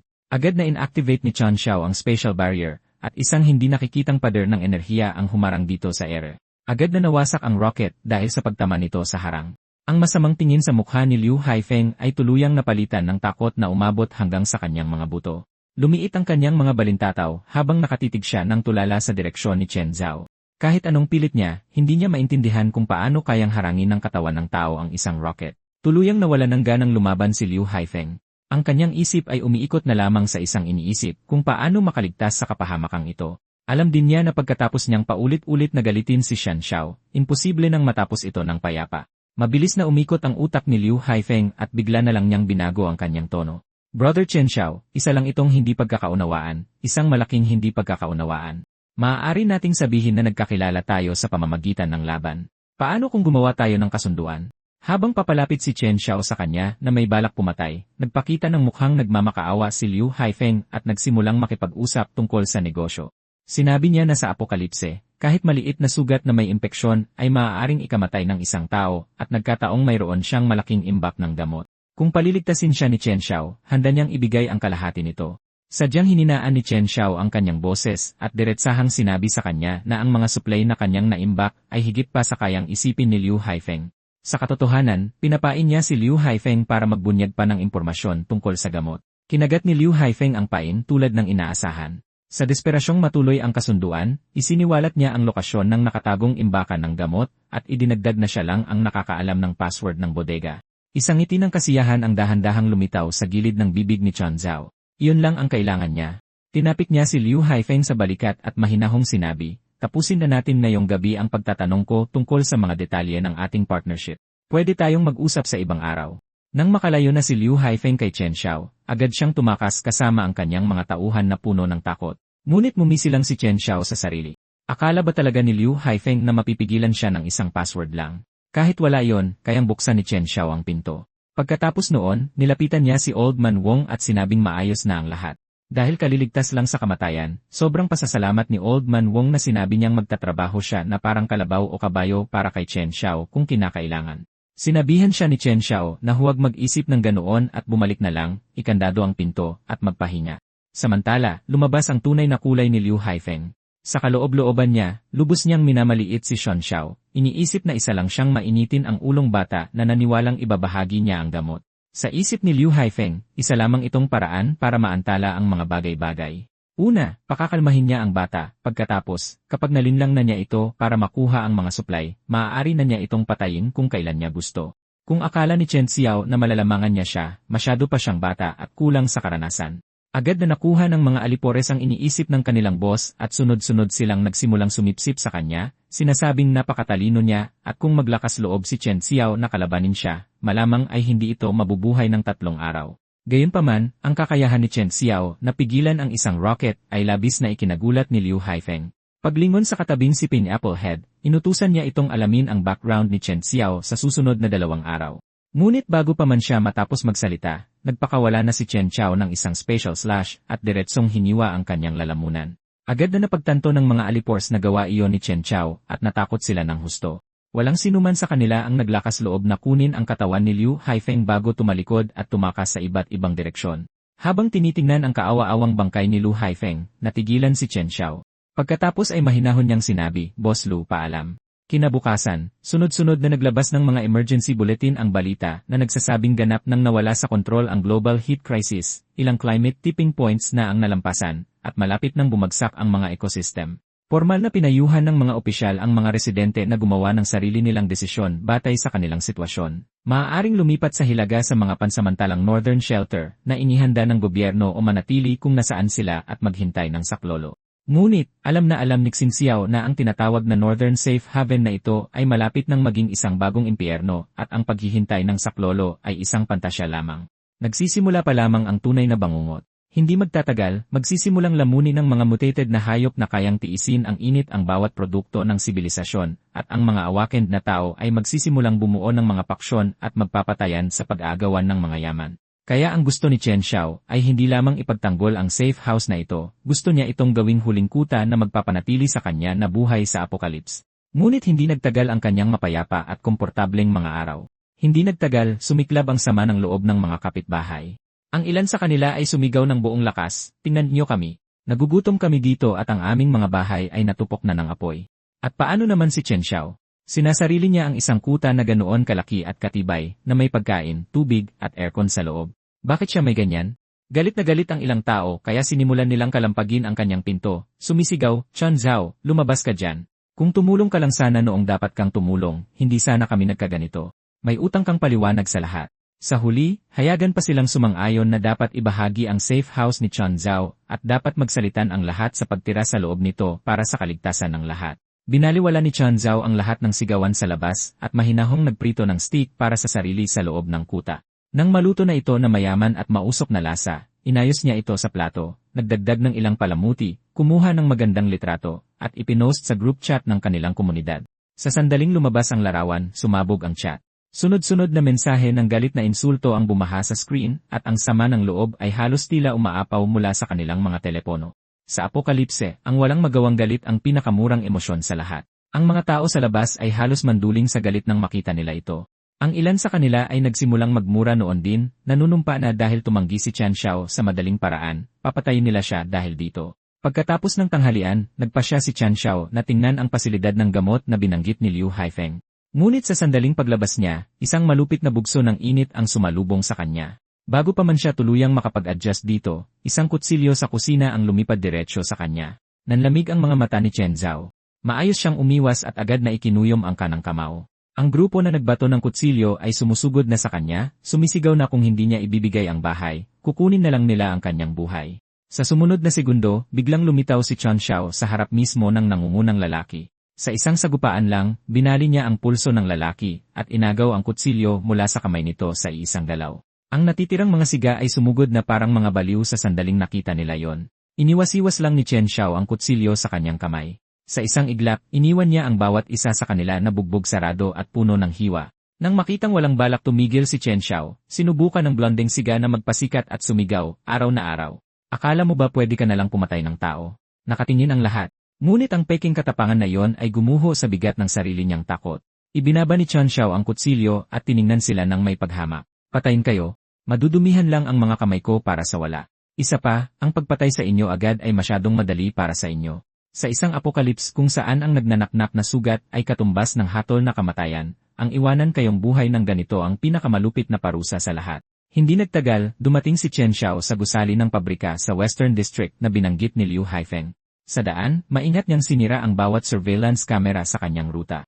Ngunit sa sandaling itinulak niya ang pinto ng pabrika, aksidente niyang nalanghap ang isang hindi kilalang nakalalasong gas. Bago pa napagtanto ni Chen Xiao na pumasok siya sa isang patibong, nanghihina na ang kanyang katawan at halos hindi na siya makakuha ng lakas. Sa sandaling iyon, natanaw niya ang dalawang figura na dahan-dahang papalapit mula sa likuran. Isa sa kanila ang humakbang pasulong at tinurukan siya ng isang maliit na bote ng gamot. Halos kaagad, luminaw ang isip ni Chen Zhao at dahan-dahang nagsimulang bumalik ang lakas sa kanyang katawan. Binata, mas mabuti na ba ang pakiramdam mo? Hindi ka papatayin ng nerve gas na yon, pero tiyak na hindi ito kaaya-aya. Maingat na pinag-aralan ni Chen Xiao ang dalawang tao sa harap niya. Hindi kailanman nabanggit ni Liu Haifeng na may nagbabantay sa lugar na ito. Pinagplanuhan ba siya ng matandang iyon? Gayunpaman, hindi naman mukhang galit ang dalawang ito. Nang makita ang kanyang pagkalito, ang lalaki na ang nagkusa na magpakilala. Ang pangalan niya ay Lin Godong, isang biomedical researcher. Ang kanyang trabaho ay nakatuon sa ebolusyon ng tao sa ilalim ng matinding kondisyon ng kapaligiran, at siya rin ang namamahala dito. Ang babaeng may kulay rosas na buhok sa tabi niya ay isang estudyante, si Surui. Pagkatapos ay sinabi ni Lin Godong na ang gas sa labas ay isang kinakailangang panukala laban sa pagnanakaw. Ang mas gusto kong malaman ay ang ginamit mong kasangkapan. Kakaiba ang pinasukan mo. Pinili ni Chen Xiao na huwag sabihin sa kanya ang anuman tungkol sa kanyang mga kapangyarihan. Matapos siyang pasalamatan, maayos niyang iniba ang usapan. Sa ibang lugar, pagkatapos ay ipinasyal siya ni Lin Godong sa lugar. Pero habang tinitingnan ni Chen Xiao ang paligid, lalo niyang naramdaman na hindi lang ito isang simpleng imbakan ng gamot. Sinabi ni Lin Godong na malaya siyang kumuha ng anumang gamot na kailangan niya bilang paumanhin sa mga security measures at bilang welcome gift na rin. Hindi tumanggi si Chen Xiao sa alok. Dahil ang pagkolekta ng gamot naman talaga ang layunin niya sa simula pa lang, kinuha niya ang halos lahat ng uri na makita niya at tumigil lang nang mapuno ang kanyang backpack. Isinara niya ang zipper ng bag at lumingon para magpasalamat muli. Pagkatapos, umalis si Chen Xiao sa pasilidad ng hindi lumilingon. Nang makaalis na siya, saka lang hindi itinago ni Lin Godong ang makahulugang ngiti sa kanyang mukha. Magkikita tayong muli. Pag-uwi ni Chen Xiao, basang-basa na siya ng malamig na pawis. Iniligtas siya ni Professor Lin at hindi siya pinahirapan, pero ang paraan ng pagtingin ng lalaking iyon sa kanya ay nagpatayo pa rin ng kanyang balahibo. Sakto namang napansin ni Chen Xiao na may isang tao sa group ng mga residente na desperadong humihingi ng antibiotics at gamot sa pagtatay. Agad siyang sumagot na mayroon siyang ilang kahon, pero hindi niya ito ibinebenta. Sa ganoong paraan, nakakuha na naman siya ng napakaraming emotion points. Pagkatapos, sinimulan ni Chen Xiao na ayusin ang mga gamot na kanyang nakolekta. Doon niya natuklasan na may naglagay ng tracker sa kanyang backpack. Habang nakatitig sa device, hindi niya maisip kung sino ang naglagay nito o kung ano ang nangyari. Kahit na, hindi alintana ni Chen Xiao na makipaglaro ng tracking game sa kung sino man ang nasa likod nito. Kaya ikinabit niya ang tracker sa isang pusang kalye at hinayaan itong pumalit sa kanya sa laro. Habang nakaupo sa harap ng kanyang computer, mukhang litong-lito si Lin Godong. Ano to? Bakit ganito ang galaw nito? Anong ginagawa niya? Dahil may libreng oras, nagsimulang mag-scroll si Chen Xiao sa group chat ng mga residente at nakita na mayroon na namang nagmamakaawa para sa gamot sa napakataas na presyo para lang sa simpleng sipon. Pero ang pinaka-nakaagaw ng kanyang pansin ay ang isang batang ina na may kargang anak at halos nagmamakaawang kupkupin. Sabi niya, kung may handang magbigay kahit kaunting malinis na tubig para sa kanyang anak, lahat ay mapag-uusapan.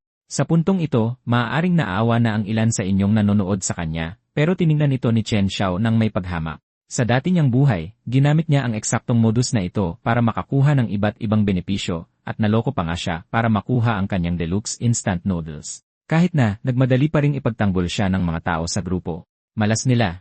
Ang peking kabaitan at moral blackmail ay hindi na umuubra kay Chen Xiao. Agad niyang ipinost sa group chat ng mga residente ang isang video ni Wang Wei na naglilipat ng mga supply kaninang umaga, kasama ang caption na kung gaano karami ang kinuha niya, dodoblehin niya yon.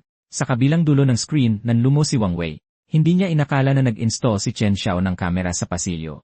Naging mainat siya pero nahuli pa rin siya sa video. Ibinaba niya ang kanyang telepono at hindi na naglakas loob na magbasa pa. Pero sunod-sunod na lumitaw ang mga mensaheng humihiling na ibahagi niya ang kanyang mga supply, kaya wala siyang paraan para iwasan ang mga ito. May ilang tao pang ang pumunta sa lugar ni Wang Wei na may dalang mga pamalo at sinira ang lock ng kanyang pinto gamit ang isang palakol. Ang gutom na tingin sa kanilang mga mata ay labis na ikinatakot ni Wang Wei kaya hindi siya nangahas na gumalaw. Ang tanging nagawa niya ay panoorin habang kinukuha ang mga supply na pinaghirapan niyang ipunin. Samantala, sinamantala rin ng batang inang iyon ang gulo para kumuha ng inuming tubig para sa kanyang sarili. Nang matapos ang lahat, si Wang Wei ay puno ng mga sugat at nakaupong tulala sa tabi ng kama. Labis na pinagsisisihan ang kanyang mayabang na pag-ugali bilang keyboard warrior kanina. Kasabay nito, ang mga taong gumawa ng gulo kay Chen Xiao noong nakaraang araw ay nagsimulang mamatay ng sunod-sunod. Ngunit sa halip na magmalasakit, ang tanging inaalala ng mga kapitbahay ay baka bumaho ang mga bangkay at magkalat ng sakit. At sa gulat ng lahat, biglang lumitaw si Lin Godong. Huwag magpanik. Kami ay isang medical response team sa ilalim ng Disease Control Center ng lungsod. Nandito kami para tulungan kayo. Marami na kayong pinagdaanan. Dumating kami agad nang matanggap namin ang utos, pero barado ang mga kalsada, kaya huli na rin kami. Sinuri niya ang mga mata ng isa sa mga namatay at sinabing may oras pa para asikasuhin ito. Pero sa ganitong matinding init, kailangang maayos na itapon agad ang mga bangkay, dahil kung magkakaroon ng outbreak, magiging sakuna ang kahihinatnan. Pagkatapos nito, namigay si Lin Godong ng mga disinfectant tablet at mga pangunahing gamot na agad na nagpawi sa mga pagdududa ng lahat kung sino siya. Nagsimula pa ngang magsabi ang ilang tao na hindi pala talaga sila pinabayaan ng gobyerno. Pero ang tunay na target ni Lin Godong ay si Chen Xiao. Naging magulo ang tracking signal pagdating sa lugar na ito na nangangahulugang si Xiao ay dapat nasa malapit lang at hindi nakalayo. Kasabay nito, natanaw din ni Chen Xiao si Lin Godong mula sa malayo. Professor Lin, bakit siya nandito? Siya ba talaga ang sumusubaybay sa akin sa lahat ng oras na ito? Habang iniisip iyon ni Chen Xiao, biglang nakatanggap ng text message ang kanyang telepono. Hindi may pagkakaila ang mga salita sa screen. Mag-ingat kay Professor Lin. Lalo lang nitong pinalalim ang mga tanong sa kanyang isipan. Kung hindi lang si Professor Lin, sino pa ang lihim na nagmamasid sa kanya? Kasabay nito, dahan-dahang lumipat sa malayo ang tingin ni Chen Xiao. Isang misteryosong tao ang nakatitig ng husto sa kanyang direksyon. Sa panlabas, mukhang isang doktor si Professor Lin na nakatuon sa pagliligtas ng mga buhay. Pero sa likod ng maskarang iyon, para siyang isang creep na nahuhumaling sa pagsubaybay sa bawat galaw ni Chen Xiao. Ang hindi inaasahan ni Chen Xiao ay maaaring hindi lang siya ang nag-iisa. Gumamit pa ang kabilang panig ng virtual number para itago ang kanilang pagkakakilanlan, kaya hindi masabi ni Chen Xiao kung ang babala ay dahil sa tunay na pag-aalala o mula sa isang taong sinusubukang gamitin siya laban kay Professor Lin.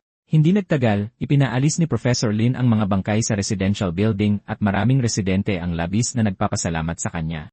Sa ganitong panahon, alam ng lahat na magdudulot ng malaking problema ang mga bangkay na iiwang masyadong matagal. Ngumiti si Professor Lin at sinabing tungkulin lang niya yon.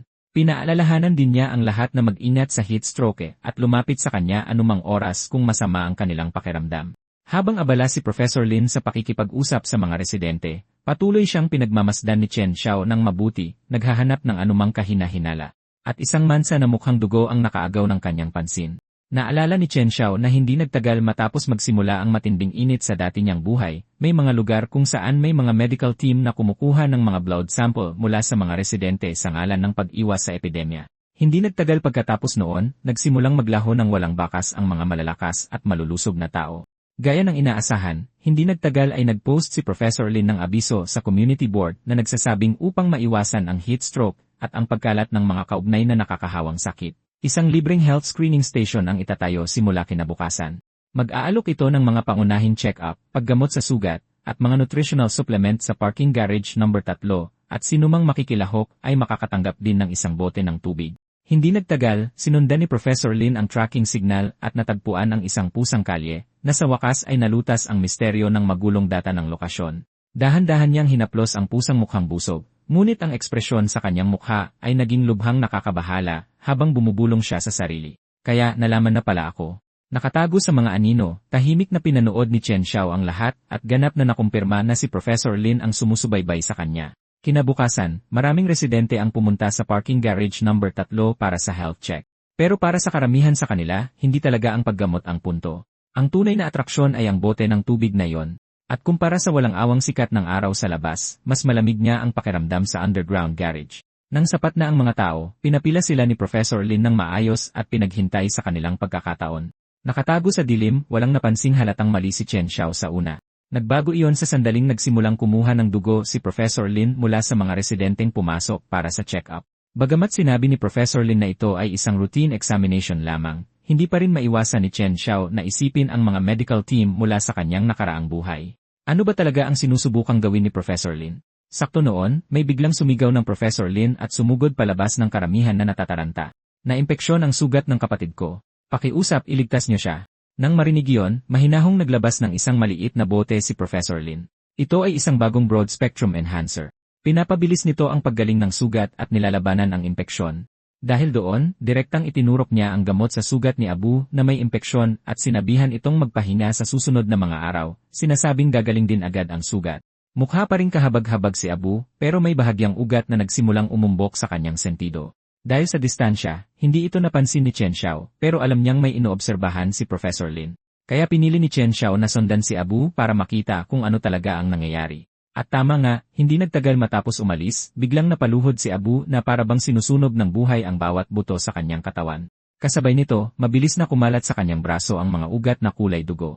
Pagkatapos, parabang tuluyan na siyang nawala sa sarili, isang nakakatakot na bugso ng enerhiya ang nagsimulang manggaling sa kanyang katawan. Nagulat ang kasama niya sa biglaang pagbabago at nanginginig na nagtanong kung ano ang problema. Pero bago pa siya matapos, sinakmal ni Abu ng kamay ang kanyang lalamunan. Nawala ka na ba sa isip mo? Bitiwan mo ako.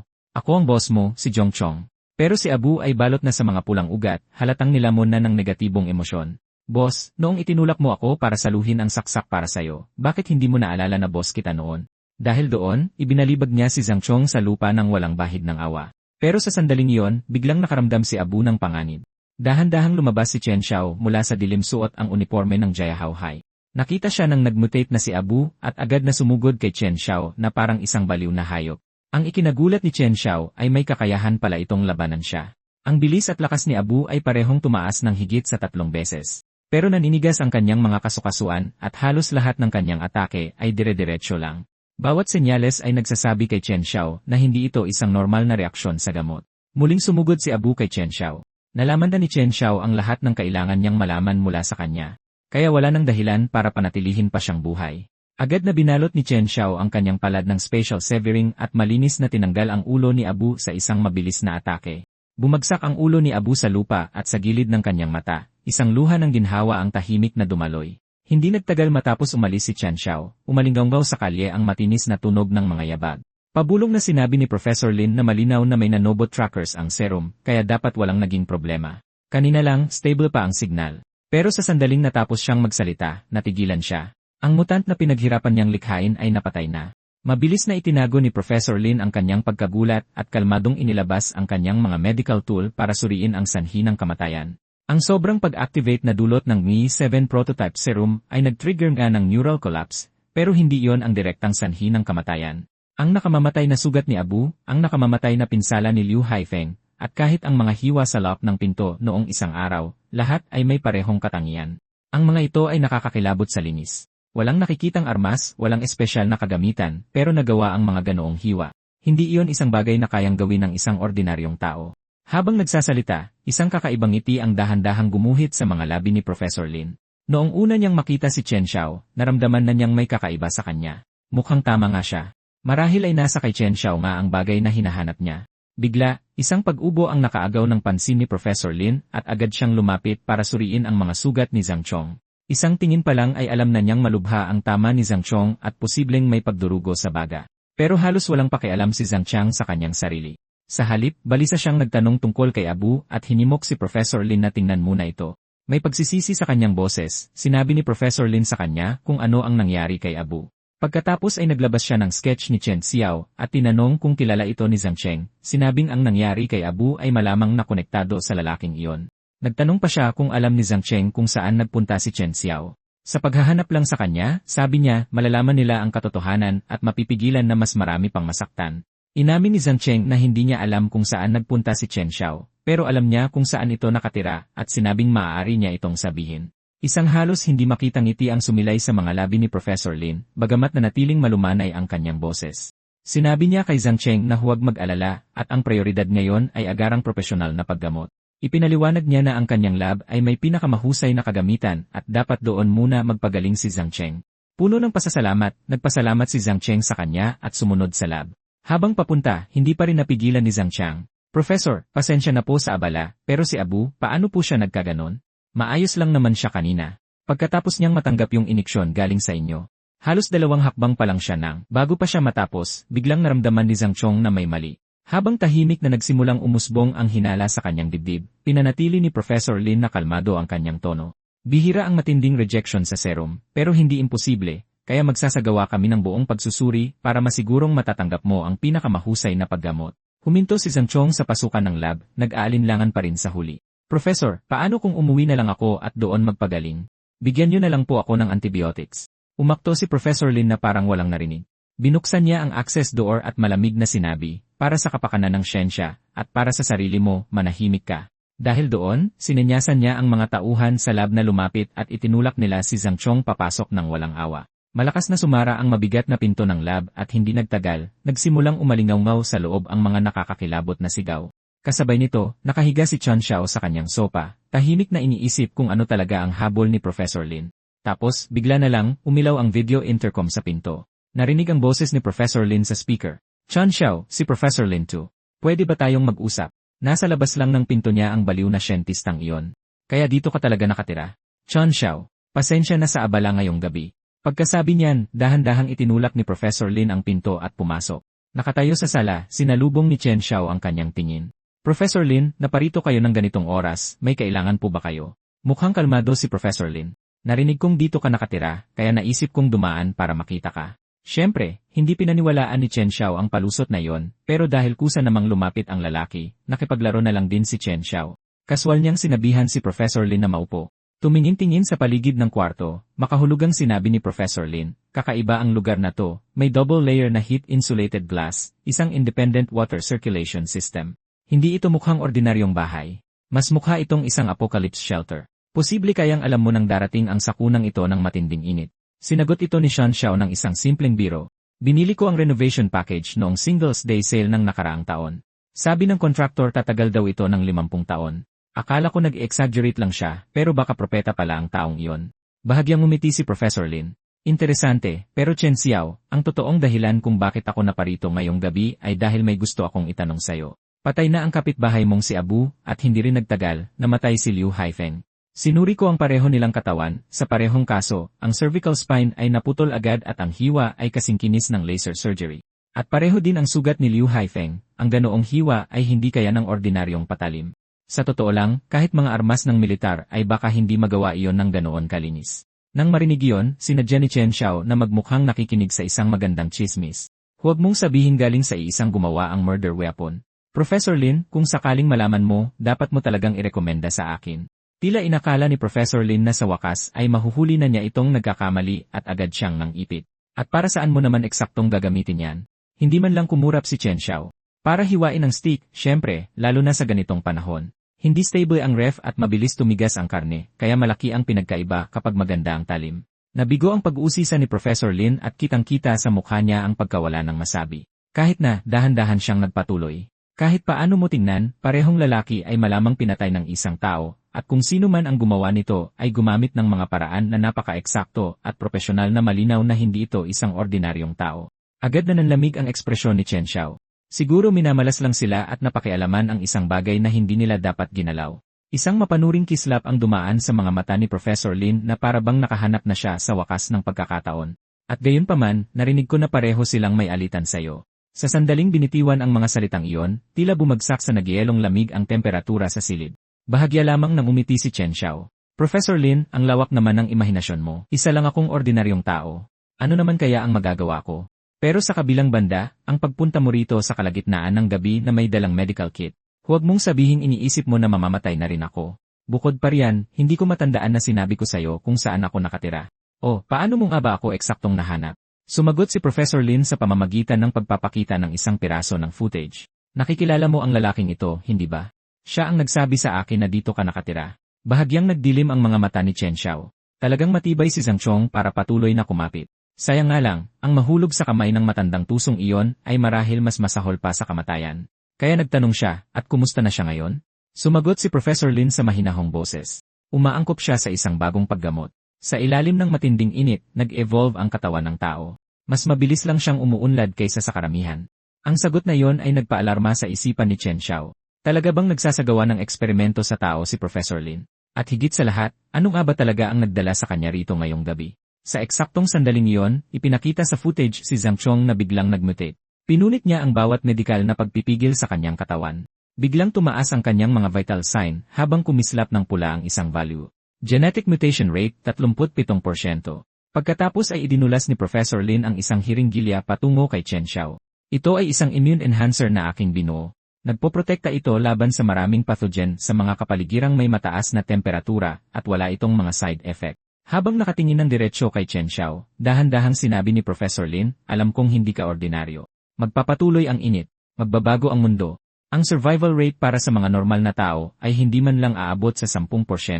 Pero may mga taong unang mag-evolve. Binigyan siya ni Chen Xiao ng isang mapanuyang tingin. Nag-evolve tulad ni Zhang Chong.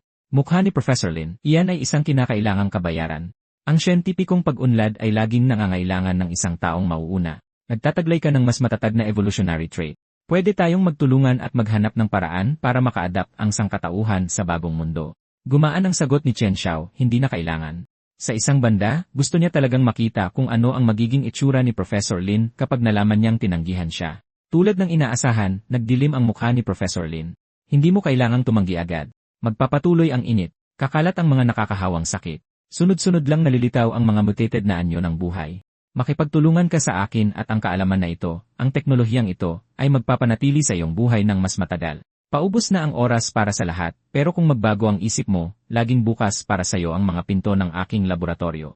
Nang lumingon siya para umalis, lubusang pumangit ang ekspresyon ni Professor Lin. Bagamat nanatiling malamig at eksakto ang kanyang mga iniisip, ang katatagan ng pag-isip ni Chen Xiao ay pambihira at ang kanyang defensive awareness ay nasa ibang antas. Malinaw na hindi siya isang ordinaryong tao. Kung ikukumpara sa hilaw na genetic data, mas mahalaga ang isang buhay na espesimen. Chen Xiao, hindi ka makakataka sa akin. Ibinaba ni Chen Xiao ang kanyang mga mata sa hiringgilya na iniwan ni Professor Lin at halos matawa. Talagang binalot niya ang live human experimentation sa lengguwahe ng marangal na agham. Kung hindi agad alisin ni Chen Xiao si Professor Lin, hindi magtatagal ang kapayapaan. Dahil sobrang nahuhumaling si Professor Lin sa pag-aaral ng ebolusyon, hahayaan ni Chen Xiao na makita niya mismo kung ano talaga ang itsura ng tunay na ebolusyon. At ang mutant na nakatayo sa harap niya ay ang kauna-unahang obra maestra ni Professor Lin. Stable ang mga vital sign. Lumampas na sa threshold ang mga antas ng adrenaline. Kumpleto na ang proseso ng mutation. Bumagsak sa zero ang rational cognition signal. Hawak ang gamit sa lab sa sobrang tuwa, bumulong si Professor Lin, tagumpay. Puot, takot, sakit, sila talaga ang perpektong catalysts. Zhang Chong, muli kang isinilang. Ngayon, gawin mo na ang iyong unang misyon. Dalhin mo si Chen Xiao sa akin ng buhay. Nang makita yon, naguguluhang nagtanong si Surui, gumagamit ng mga buhay na tao para lumikha ng mga halimaw. Ito ba talaga ang landas ng ebolusyon ng tao na palagi mong sinasabi? Hindi siya direktang sinagot ni Professor Lin. Sa halip, mahinahon siyang nagtanong, ito ang unang beses mong sumali sa isang eksperimento mula nang pumasok ka sa programa. Anong pakiramdam? Habang nagsasalita, sinabihan niya itong kumpletuhin ang huling hakbang ng procedure. Malinaw na tumututol si Surui. Professor, ito ay human experimentation, lumampas ka na sa ethical line. Ngunit nanatiling kalmado si Professor Lin. Etika, Surui. Kapag dumating ang apokalipse, ang moralidad ay nagiging isang luho. Ang kanyang sakripisyo ay maaaring magbigay sa mas maraming tao ng pagkakataong mabuhay. Pagkatapos sabihin yon, personal niyang binuksan ang pinto ng lab. Zhang Chong, umalis ka na. Dalhin mo pabalik si Chen Xiao.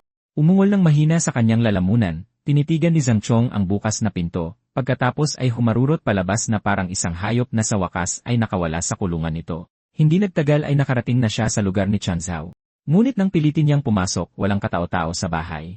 Sa sandaling iyon, nakaamoy si Zhang Cheng ng pamilyar na amoy at biglang lumingon. Hindi kalayuan sa likod niya, nakasandal si Chen Xiao sa lilim ng isang puno at sinabing may mapanuyang ngiti. Aba, Zhang Cheng, ikaw nga pala yan. Ilang araw lang tayong hindi nagkita, nagbago na ang itsura mo. Sabihin mo nga, dapat ba kitang tawaging Zhang Chong pa rin o simulan ko na lang kayang tawaging Wong Kai? Umungol si Zhang Chong at sumugod sa kanya, pautal-utal na binigkas ang mga salita. Chen Xiao. Sa sandaling lumabas ang mga salitang iyon, lalo pang tumindi ang pagbabago ng emosyon sa paligid niya. Tumaas na higit 30% ang bilis ng pag-ani. Interesante. Habang umaatras, sinabi ni Chen Xiao, sige, bumaba ka. Humanap tayo ng lugar na mas maluwag. Hindi kita lalabanan sa tapat ng bahay ko. Makakaistorbo lang tayo sa mga kapitbahay. Kung sisirain mo ang safe house ko, hindi mo kayang bayaran to. Dahil doon, dinala niya si Zhang Chong hanggang sa ilalim ng underground parking garage. Sa isang iglap, lumitaw si Chen Xiao sa harapan niya at malamig na sinabi, ngayon, tikman mo ang special severin ko. Ngunit sa kanyang pagkagulat, tumama ang atake pero hindi man lang nasugatan si Zhang Chong. Totoong nagulat si Chen Xiao. Hindi niya inaasahan na titigas ng ganito ang balat ng lalaki. Habang nanggigigil na binabanggit ang pangalan ni Chen Xiao, malinaw na sinusubukan siyang hulihin ni Zhang Chong habang nagpapahinga ito pagkatapos ng atake para matalo siya sa isang galaw. Sayang lang dahil mas lamang pa rin sa bilis si Chen Xiao. Habang umiiwas, hindi tumigil si Chen Xiao sa pang-aasar sa kanya. Zhang Chong, dati ka pa puro lakas, walang utak. Hindi ka na nga makapagsalita na parang tao. At seryoso, sobrang pangit ng bago mong itsura. Ang pangit ng taste ni Professor Lin. Siguro sa susunod, ipakikilala kita sa isang desenteng barbero. Dahil hindi mahuli-huli si Chen Xiao gaano man siya maghabol, wala nang nagawa si Zhang Chong kundi magalit ng walang magawa. Pero bigla na lang, tumigil siya sa paghabol. Ang galit sa loob niya ay nagsimulang dumami bawat segundo, at ang mga nakakadiring kalamnan sa kanyang likod ay nagsimulang kumilos at lalo pang magmutate. Agad na nag-alarma ang isip ni Chen Zhao. Pero bago pa siya makakilos, lumingon siya sandali at nawala na si Zhang Chong.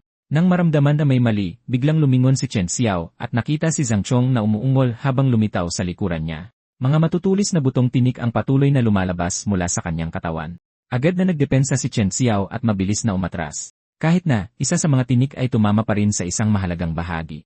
Sa surveillance room, napahalakhak si Professor Lin. Second stage mutation, ang bugso ng damdamin, ay nakakapag-trigger din pala ng morphological mutation. Surui, i-record mo ang lahat ng data. Ngunit nag-aalangan na ang puso ni Surui. Ito na ba talaga ang landas na magliligtas sa sangkatauhan? Kanina, ang tanging layunin ni Chen Xiao ay asarin si Zhang Chong at umani ng emotion points. Sa halip, lalo pa niyang pinalala ang mutation.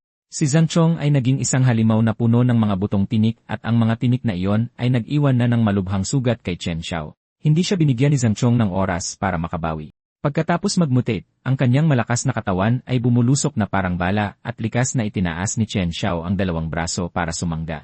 Ang lakas ng ataking iyon ay higit pa sa inaasahan ni Chen Xiao. Kinabahan siya at agad na inilipat ang kanyang bigat para subukang umiwas sa gilid. Ang hindi niya inaasahan ay ganito nakabilis ang reaction speed ni Zhang Qiang pagkatapos ng mutation. Sa sandaling gumilid si Shan Xiao. Papunta na sa kanya ang mga matatalim na kuko na may kasamang malakas na hangin. Kahit na, ipinapakita pa rin sa system panel na patuloy na tumataas ang stats ni Zhang Chong. Kasabay nito, ang skill ni Chan Zhao na Special Severing ay malapit nang maabot ang kondisyon para ma-upgrade. Binuksan niya ulit ang kanyang bibig at inasar si Zhang Chong, sinabing mukha na siyang katawa-tawa, parang isang malaking parkupino. Gaya ng inaasahan, ang nagmutate na si Zhang Chong ay handang sumabog sa kaunting pang-aasar lang. Walang intensyon si Qin Xiao na tumigil doon. Noong nangumulekta ka pa ng protection money sa lumang distrito, may lakas ka pa man lang ng loob na humampas ng tubo sa totoong laban. Ngayon, tinurukan ka lang ng ilang beses, tinubuan ng mga buto, at bigla akala mo kung sino ka na. Kapag sinabi ng pesteng Dr. Lin na yon kung sino ang kakagatin mo sila, kaya ano ka kung hindi isang aso. Habang pinapanood ang walang tigil na paglabas ng emotion points mula kay Zhang Chong, hindi maiwasan ni Chen Xiao na mapangiti. Ngunit hindi lang siya ang natuwa sa nakikita ni Professor Lin. Kalalampas lang ng pinakamataas na emosyon sa limitasyon at tumaas pa ng 5% ang bone density ni Zhang Chong. Para sa kanya, si Chen Xiao ay halos isang regalo mula sa langit dahil tinulungan nitong itulak palalo si Zhong Qiang. Samantalang si Surui, sa kanyang tabi, ay hindi pa rin maintindihan kung bakit ginagawa ni Chen Xiao ang lahat ng ito. Sa sandaling iyon, natapos din ni Zhong Qiang ang isa pang mutation at lahat ng butong tinik sa kanyang katawan ay naging kulay dugo. Sunod-sunod na mga tinik ang walang kontrol na lumabas mula sa kanyang laman. Si Xin Xiao, gayunpaman, ay nanatiling kalmado habang maliksi siyang gumalaw, iniiwasan ang bawat nakamamatay na tinik habang patuloy na inaasar si Zhang Chong sa kanyang mga salita. Sa wakas, naabot na ng mga negative emotion points na kanyang naipon ang limitasyon para sa skill evolution. Sa sandaling nagpakita ng butas si Zhang Chong, inactivate ni Chen Xiao ang Special Rift, Annihilation. Agad na nilamon ang mga butong tinik na pinakawalan ni Zhang Chong. Kinuha niya ang communicator sa katawan nito at malamig na sinabi, medyo nakakadismaya ang test subject mo. Sa susunod, padalhan mo ako ng marunong talagang lumaban. Agad na lumitaw ang mga ugat sa noo ni Professor Lin. Ngunit hindi galit ang naramdaman niya, kundi purong pagnanasa para sa isang perpektong espesimen. Pero napakagaling. Chen Xiao, iba ka talaga. Walang emosyon lang na sumagot si Chen Xiao, na binigyan lang niya si Zhang Chong ng pabor na magkaroon ng maayos na katapusan, dahil dati silang magkapitbahay. Ngunit sa sandaling iyon, may mga yabag na narinig mula sa kanyang likuran. Isang estranghero ang dahan-dahang lumapit habang pumapalakpak at sinasabing, kahanga-hanga. Talagang kahanga-hanga. Ang misteryosong lalaki na dati nangahas lang kausapin si Chen Xiao sa pamamagitan ng lihim na text ay nakatayo na ngayon ng hayagan sa harap niya. Agad na naging mainit si Chen Xiao sa biglaang paglitaw ni Chan Shixing dahil halatang pinanood nito ang buong laban kay Zhang Chong mula simula hanggang wakas. Na para bang naramdaman niya ang tensyon sa paligid, unang nagsalita si Chan Shixing. Ang laban kanina ay kahanga-hanga. Gaya ng inaakala ko, maaaring ito ay isang panahon ng kawalan ng pag-asa, ngunit ito rin ang magiging panahon kung kailan magsisimulang bumangon ang mga Diyos. Bahagyang naintindihan ni Chen Xiao ang mas malalim na kahulugan ng mga salitang iyon. Ngunit sa lohika, sa puntong ito, maliban sa kanya at kay Professor Lin, walang ibang dapat makaalam na mayroon palang mga kapangyarihan. Tahimik siyang nagsimulang mag-ipon ng special energy, handang lumaban o matras anumang oras. Ngunit hindi pinansin ni Chen Shixing ang kanyang bahagyang kilos at kalmadong sinabi, sa tumpak at mapanirang lakas ng iyong abilidad, imposibleng isa ka lang sa mga hindi pa tapos na produkto ni Lin Godong. Nang marinig iyon, lalo pang naging mainat si Chen Xiao, at nagsimulang mas hinalain na maaaring isa si Chen Shixing sa mga tauhan ni Professor Lin.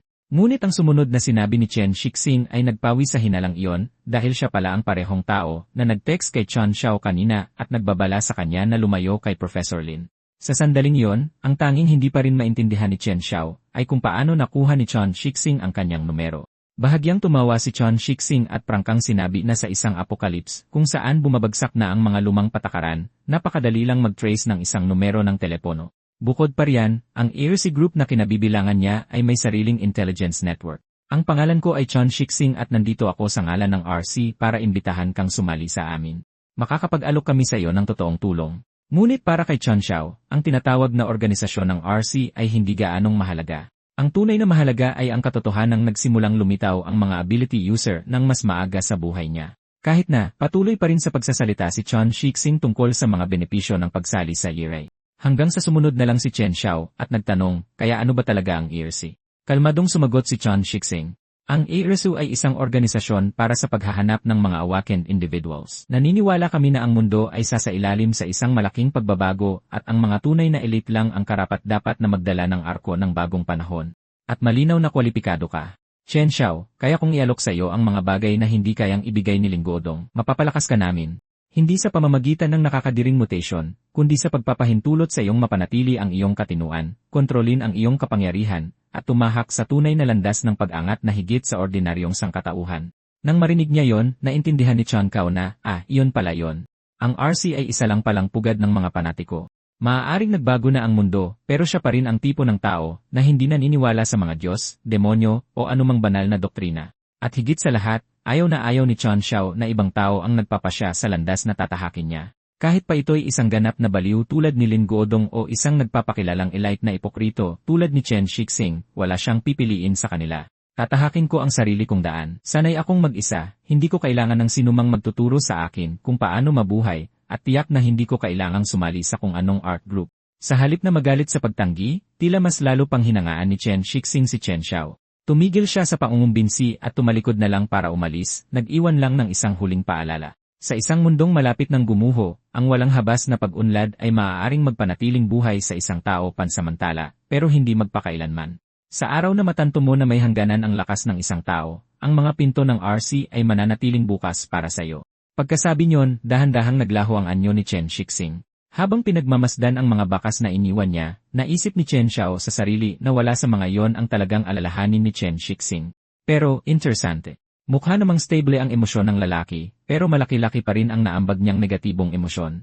Tungkol naman sa sinasabing limitasyon na binanggit ni Chen Shixing, papatunayan ni Chen Xiao sa pamamagitan ng kanyang mga gawa na hindi ito isang pader na hindi malalagpasan. Ito ay ang panimulang linya lamang sa ilalim ng kanyang mga paa. Pero bago yon, oras na para wakasan ang buong kalokohang ito kasama si Professor Lin. Para tapusin ang gulong ito, personal na pinasok ni Chen Xiao ang laboratorio ni Professor Lin. At doon, may nakita siyang hindi niya malilimutan habang buhay. Ito ang pananaw ni Lin Guodong sa siyentipikong pag-unlad, sukdulan ang pagiging kasuklam-suklam. Habang nag-iisip pa si Chen Xiao, dahan-dahang lumitaw si Professor Lin. Hindi siya nagulat na makita si Chen Xiao dito. Sa kanyang paningin, isang perpektong espesimen tulad ni Chen Xiao ay hindi kailanman makukontento sa isang ordinaryong buhay. Kaya natalo nga talaga si Zhang Chong. Gayunpaman, kung nagawa kanyang dalhin dito, kahit paano ay nagkaroon ng halaga ang kanyang pagkamatay. Ano yon? Nakapagdesisyon ka na ba? Handa ka na bang ialay ang iyong sarili sa dakilang ebolusyon ng sangkatauhan? Tungkol naman kay Chen Shixing at sa tinatawag niyang RC, sila'y mga ipokrito lamang na nagbabala kayong banal. Makinig kang mabuti. Chen Xiao. Bawat hakbang sa pag-unlad ng tao ay itinayo sa mga bangkay at ilog ng dugo. Ang iyong kakayahan ay isang kayamanang bigay ng langit. Hindi ito dapat sayangin sa mga walang kwentang alalahanin ng mga ordinaryong tao. Patuloy sa pagdadaldal si Professor Lin, walang kamalay-malay sa lantad na pandidiri sa mukha ni Chen Zhao. Nang sa wakas ay nagsawa na siya sa pakikinig, malamig na sumabat si Chen Xiao, tapos ka na bang magsalita? Anong pakialam ko sa pag-unlad ng sangkatauhan? Wala akong pakialam sa mga kalokohan mo noon, pero hindi mo talaga dapat ginulo ang kapayapaan ko. Pagkabitaw niya ng mga salitang iyon, tahimik na inactivate ni Chen Xiao ang kanyang special ability at inatake si Professor Lin ng walang pag-aalinlangan. Kaya kailangan lang kitang burahin. Ngunit kalmadong pinindot ni Professor Lin ang buton. Chen Xiao, napakabata mo pa talaga kung hahayaan kitang pumasok dito. Kung gayon, syempre, may paraan na ako para panatilihin ka rito. Pagkatapos ng laban niyo ni Zhang Chong, gaano pa ba talaga kalakas ang natitira sa'yo? Bakit hindi ka nalang tumino at manatili sa akin? Makakaiwas ka sa matinding sakit. Sumagot si Chen Xiao ng isang malamig na salita, hindi. Nang marinig iyon, agad na pinindot muli ni Professor Lin ang buton. Kung gayon, iisa na lang ang kahahantungan mo. Pagkatapos niyang magsalita, sumabog ang lahat ng lalagyang salamin sa buong laboratorio. Mabilis na itinaas ni Chen ang isang braso para protektahan ang sarili. Nang pilitin niyang imulat muli ang kanyang mga mata, nakita niya ang isang buong grupo ng mga mutated na tao na umuungal habang sumusugod sa kanya. Sa kasalukuyan niyang level, hindi siya takot sa mga mutant na ginawa ni Professor Lin. Ang problema ay ang kanilang dami at ang magulong pagsasalubong ng kanilang mga pattern ng pag-atake. Hindi nagtagal, isang bigong pag-ilag lang ay sapat na para tamaan ng malakas ang kanyang kanang braso. Nang makita yon, humalakhak ng malakas si Professor Lin. Manatili ka rito. Chen Xiao, mas papalalakasin pa kita. Ngumisi lang si Chen Xiao. Akala mo ba sapat na ang ilang walang utak na nilalang para mapanatili ako rito? Habang nilalabanan ko sila, nalaman ko na ang pattern ng atake nila. Malakas na ang physical stats nila, pero matigas ang kanilang mga galaw. Napakasama ng kanilang flexibility. Hindi nagtagal bago nakahanap si Chen Xiao ng pagkakataon at pinuksa ang buong grupo sa isang atake ng Special Annihilation. Akala ko may mas kahanga-hanga ka pa kaysa rito. Akala mo talaga sapat na ang 3 halimaw para pigilan ako. Professor Lin, ikaw ang walang muwang, nasayang lang ang 40 o 50 taon mo sa mundo. Habang nagsasalita, lumakad si Chen Xiao palapit kay Professor Lin na may bumabalot na hangaring pumatay. Pagtingin sa takot sa mukha ng lalaki, hindi siya nag-atubili kahit isang segundo. Isang special slash ang direktang tumagos sa lalamunan ni Professor Lin. Habang hawak ang kanyang leeg, pilit na naglabas ng paos na tunog si Professor Lin. Hitch, Chen Xiao, talagang kahanga-hanga ka. Pero naipadala na ang lahat ng data tungkol sa mutation serum. Naitanim na ang mga binhi. Mas magiging interesante lang ang mundong ito. Tumimo sa isip ni Chen Xiao ang mga salitang iyon, ngunit sa kanyang kasalukuyang kondisyon, mas mahalagang bumalik sa shelter para magpagamot. Sakto noon, bigla siyang tinawag ng assistant ni Professor Lin na si Surui. Kung susubukan mong maglakad pabalik ng ganyan, hindi ka makakarating sa bahay. Relax lang. Wala ako rito para saktan ka. Habang sinasabi iyon, lumapit siya hawak ang isang restorative fluid na anyay mabilis na makapagpapatigil ng pagdurugo at magpapatatag sa kanyang mga pinsala. Kagagaling lang patayin ni Xun Xiao ang propesor na labis niyang hinahangaan. Gayunpaman, hindi lang walang ginawang hakbang si Surui para ipaghiganti siya, ibinigay pa niya ang lahat ng research supplies na iniwan nito. Lumalabas na mula nang malaman niyang nagsasagawa ng eksperimento sa tao ang kanyang guro, walang tigil na siyang kinakain ng konsensya. Ang pag-abot sa mga supply na iyon ang tanging paraan niya para kahit paano ay gumaan ang pasan niyang iyon. Kahit na nanatiling mainat si Chen Xiao sa kanya, hindi niya man lang nagawang gamitin kaagad ang gamot na inalok nito. Tutal, kagagaling niya lang patayin ang lalaking dati niyang sinasamba. Malinaw na inaasahan na ni Surui ang ganoong reaksyon. Naiintindihan ko kung bakit hindi ka nagtitiwala sa akin. Pero may mga bagay dito na maaaring kailanganin mo. Pero kung may lakas ka pa, sumama ka sa akin. Kalahating nagdududa, sinundan siya ni Chen Xiao sa isang storage room na puno ng mga pambihirang gamot na hindi matatagpuan sa labas. Alam ng guro ko na hindi mawawala ang init. Lahat ng ito ay inimbak para sa kanyang sarili. Mahilig siyang magsalita tungkol sa pagsasakripisyo para sa agham, pero ang totoo ay mas takot siyang mamatay kaysa kaninuman, hindi na niya kailangan ang mga gamit na ito. At aalis na rin ako. Kunin mo ang anumang kailangan mo. Ituring mo na itong paghingi ko ng paumanhin para sa kanya. Nag-apply ako para maging graduate student niya dahil dati, siya ang tipo ng siyentistang tunay kong hinahangaan, pero kamakailan ko lang nalaman na nagsasagawa pala siya ng mga eksperimento sa tao. Maaaring hindi ako direktang lumahok pero naging kasabwat pa rin ako. Pupunta ako sa Hilaga sa ibang research institute para ipagpatuloy ang trabahong dapat kong ginagawa. Kung mabubuhay ako, gusto kong lumikha ng tunay na lunas balang araw, hindi isang lason na ginagawang halimaw ang mga tao. Pinanood ni Chen Xiao si Surui na maglakad palayo ng walang kibo. Dahil nabuhay na siya sa mundong ito, wala na siyang pagnanais na ayusin pa ang gusot sa moralidad ng ibang tao. Ang tanging gusto niya lang ay mamuhay ng komportable sa panahong ito ng apokalipse.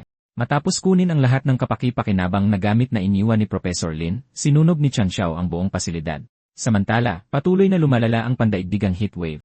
Ang karaniwang temperatura sa labas ay umabot na sa 58 degrees Celsius. Naglabas muli ang Global Meteorological Bureau ng Red Level Heat Alert. Tuluyan nang natunaw ang permafrost, naglalabas ng napakaraming methane, at nagbabala ang mga eksperto na pumasok na sa hindi na mababagong death spiral ang greenhouse effect. Matapos makita yon, pinatay ni Chen Xiao ang display. Lalo pang titindi ang sitwasyon sa labas ng mundo. Sapat pa sa ngayon ang mga supply, ngunit delikadong bumababa na ang kanyang negative emotion points. Sa kabutihang palad, naging tunay na salapi na ngayon ang tubig, na nangangahulugang perpektong pagkakataon ito para mangolekta ng kaunting emotional tax. Kaya agad na kinontak ni Chen Xiao si Mutseng. Mabilis silang nag-ayos na makipagkita sa isang mamimili sa isang tabong lugar. Hindi nagtagal, isang tao ang nagmamadaling lumapit. Mukhang walang awa ang mamimiling ito, at hindi na siya nagsayang ng oras na ipakita ang kanyang dala. Sinulyapan ito ni Chen Xiao at walang emosyong sinabi. Sa normal na sitwasyon, katumbas ito ng 2 bote. Pero mukha ba akong taong patas makipagtransaksyon? Ngayon, isa lang ang makukuha mo. Pagkasabi pa lang ng mga salitang iyon, sumiklab ang galit ng lalaki. Nang makita yon, lalo pa siyang ginatungan ni Chen Xiao, galit na agad. Kung gayon, nagbago na naman ang presyo. Isang bote pa rin, pero sabihin mo muna ito, Brother Xiao. Napakabanal mo. Matagal na tumangging sabihin ito ng lalaki. Nang balaan siya ni Chen Xiao na mas lalala pa ang presyo kung magtatagal siya, saka lang siya naggangalit na iniluwa ang mga salita. Tumango si Chen Xiao ng may kasiyahan. Mabuting bata. Sa susunod, magdala ka ng mas marami. Baka sa ganoon, payagan kitang makipagpalit ng higit sa kalahating bote. Pauwi mula sa isang transaksyon, nakasalubong ni Chen Xiao si Matandang Wong. Matandang Wong, bakit nasa labas ka pa sa ganitong oras sa halip na magpahinga? Doon niya nalaman na mag-isang pinalalaki ni Chia Luyuan mula sa kabilang kompleks ang kanyang apo at na-heat stroke ang bata. Dahil sa palaging pagkawala ng tubig at kuryente, hindi niya kayang mag-isa. Kaya dinadalhan siya ni Matandang Wang ng tubig. Binalaan siya ni Chen Xiao na sa mga panahong tulad nito, lalong nagiging mahalaga ang tubig araw-araw at dapat unahin ang pag-aalaga sa sarili. Pero halatang hindi ito sineryoso ni Matandang Wang. Bumuntong hininga lang siya at sinabing, alam ko ang ibig mong sabihin, pero matanda na ako at hindi ko matiis na makakita ng batang naghihirap. Dahil doon, inihatid niya ang bote ng tubig sa bahay ni Luyon at paulit-ulit na hinimok ito na siguraduhing inumin agad ng bata. Pero pagkaalis niya, nagsimulang magmura si Luyon sa kanyang isip. Ang tagal-tagal ng matandang huklubang iyon, tapos isang bote lang ang dinala. Nakakahiya. Bukas, mas lalakasan ko ang iyak ko at baka makahuthot pa ako ng isa sa kanya. Ang mas nakakakilabot pa ay hindi naman niya gusto ang tubig para iligtas ang kanyang apo. Naglakad siya at dahan-dahang kumatok sa isang mahigpit na nakasarang pinto. Isang lalaking nakasuot ng puting lab coat ang halos agad na lumabas. Agad na nagbago ang ekspresyon ni Luyuan sa isang maamo at masunurin at mahinang sinabi, Mr. Zhao, ito po ang alay para ngayong araw.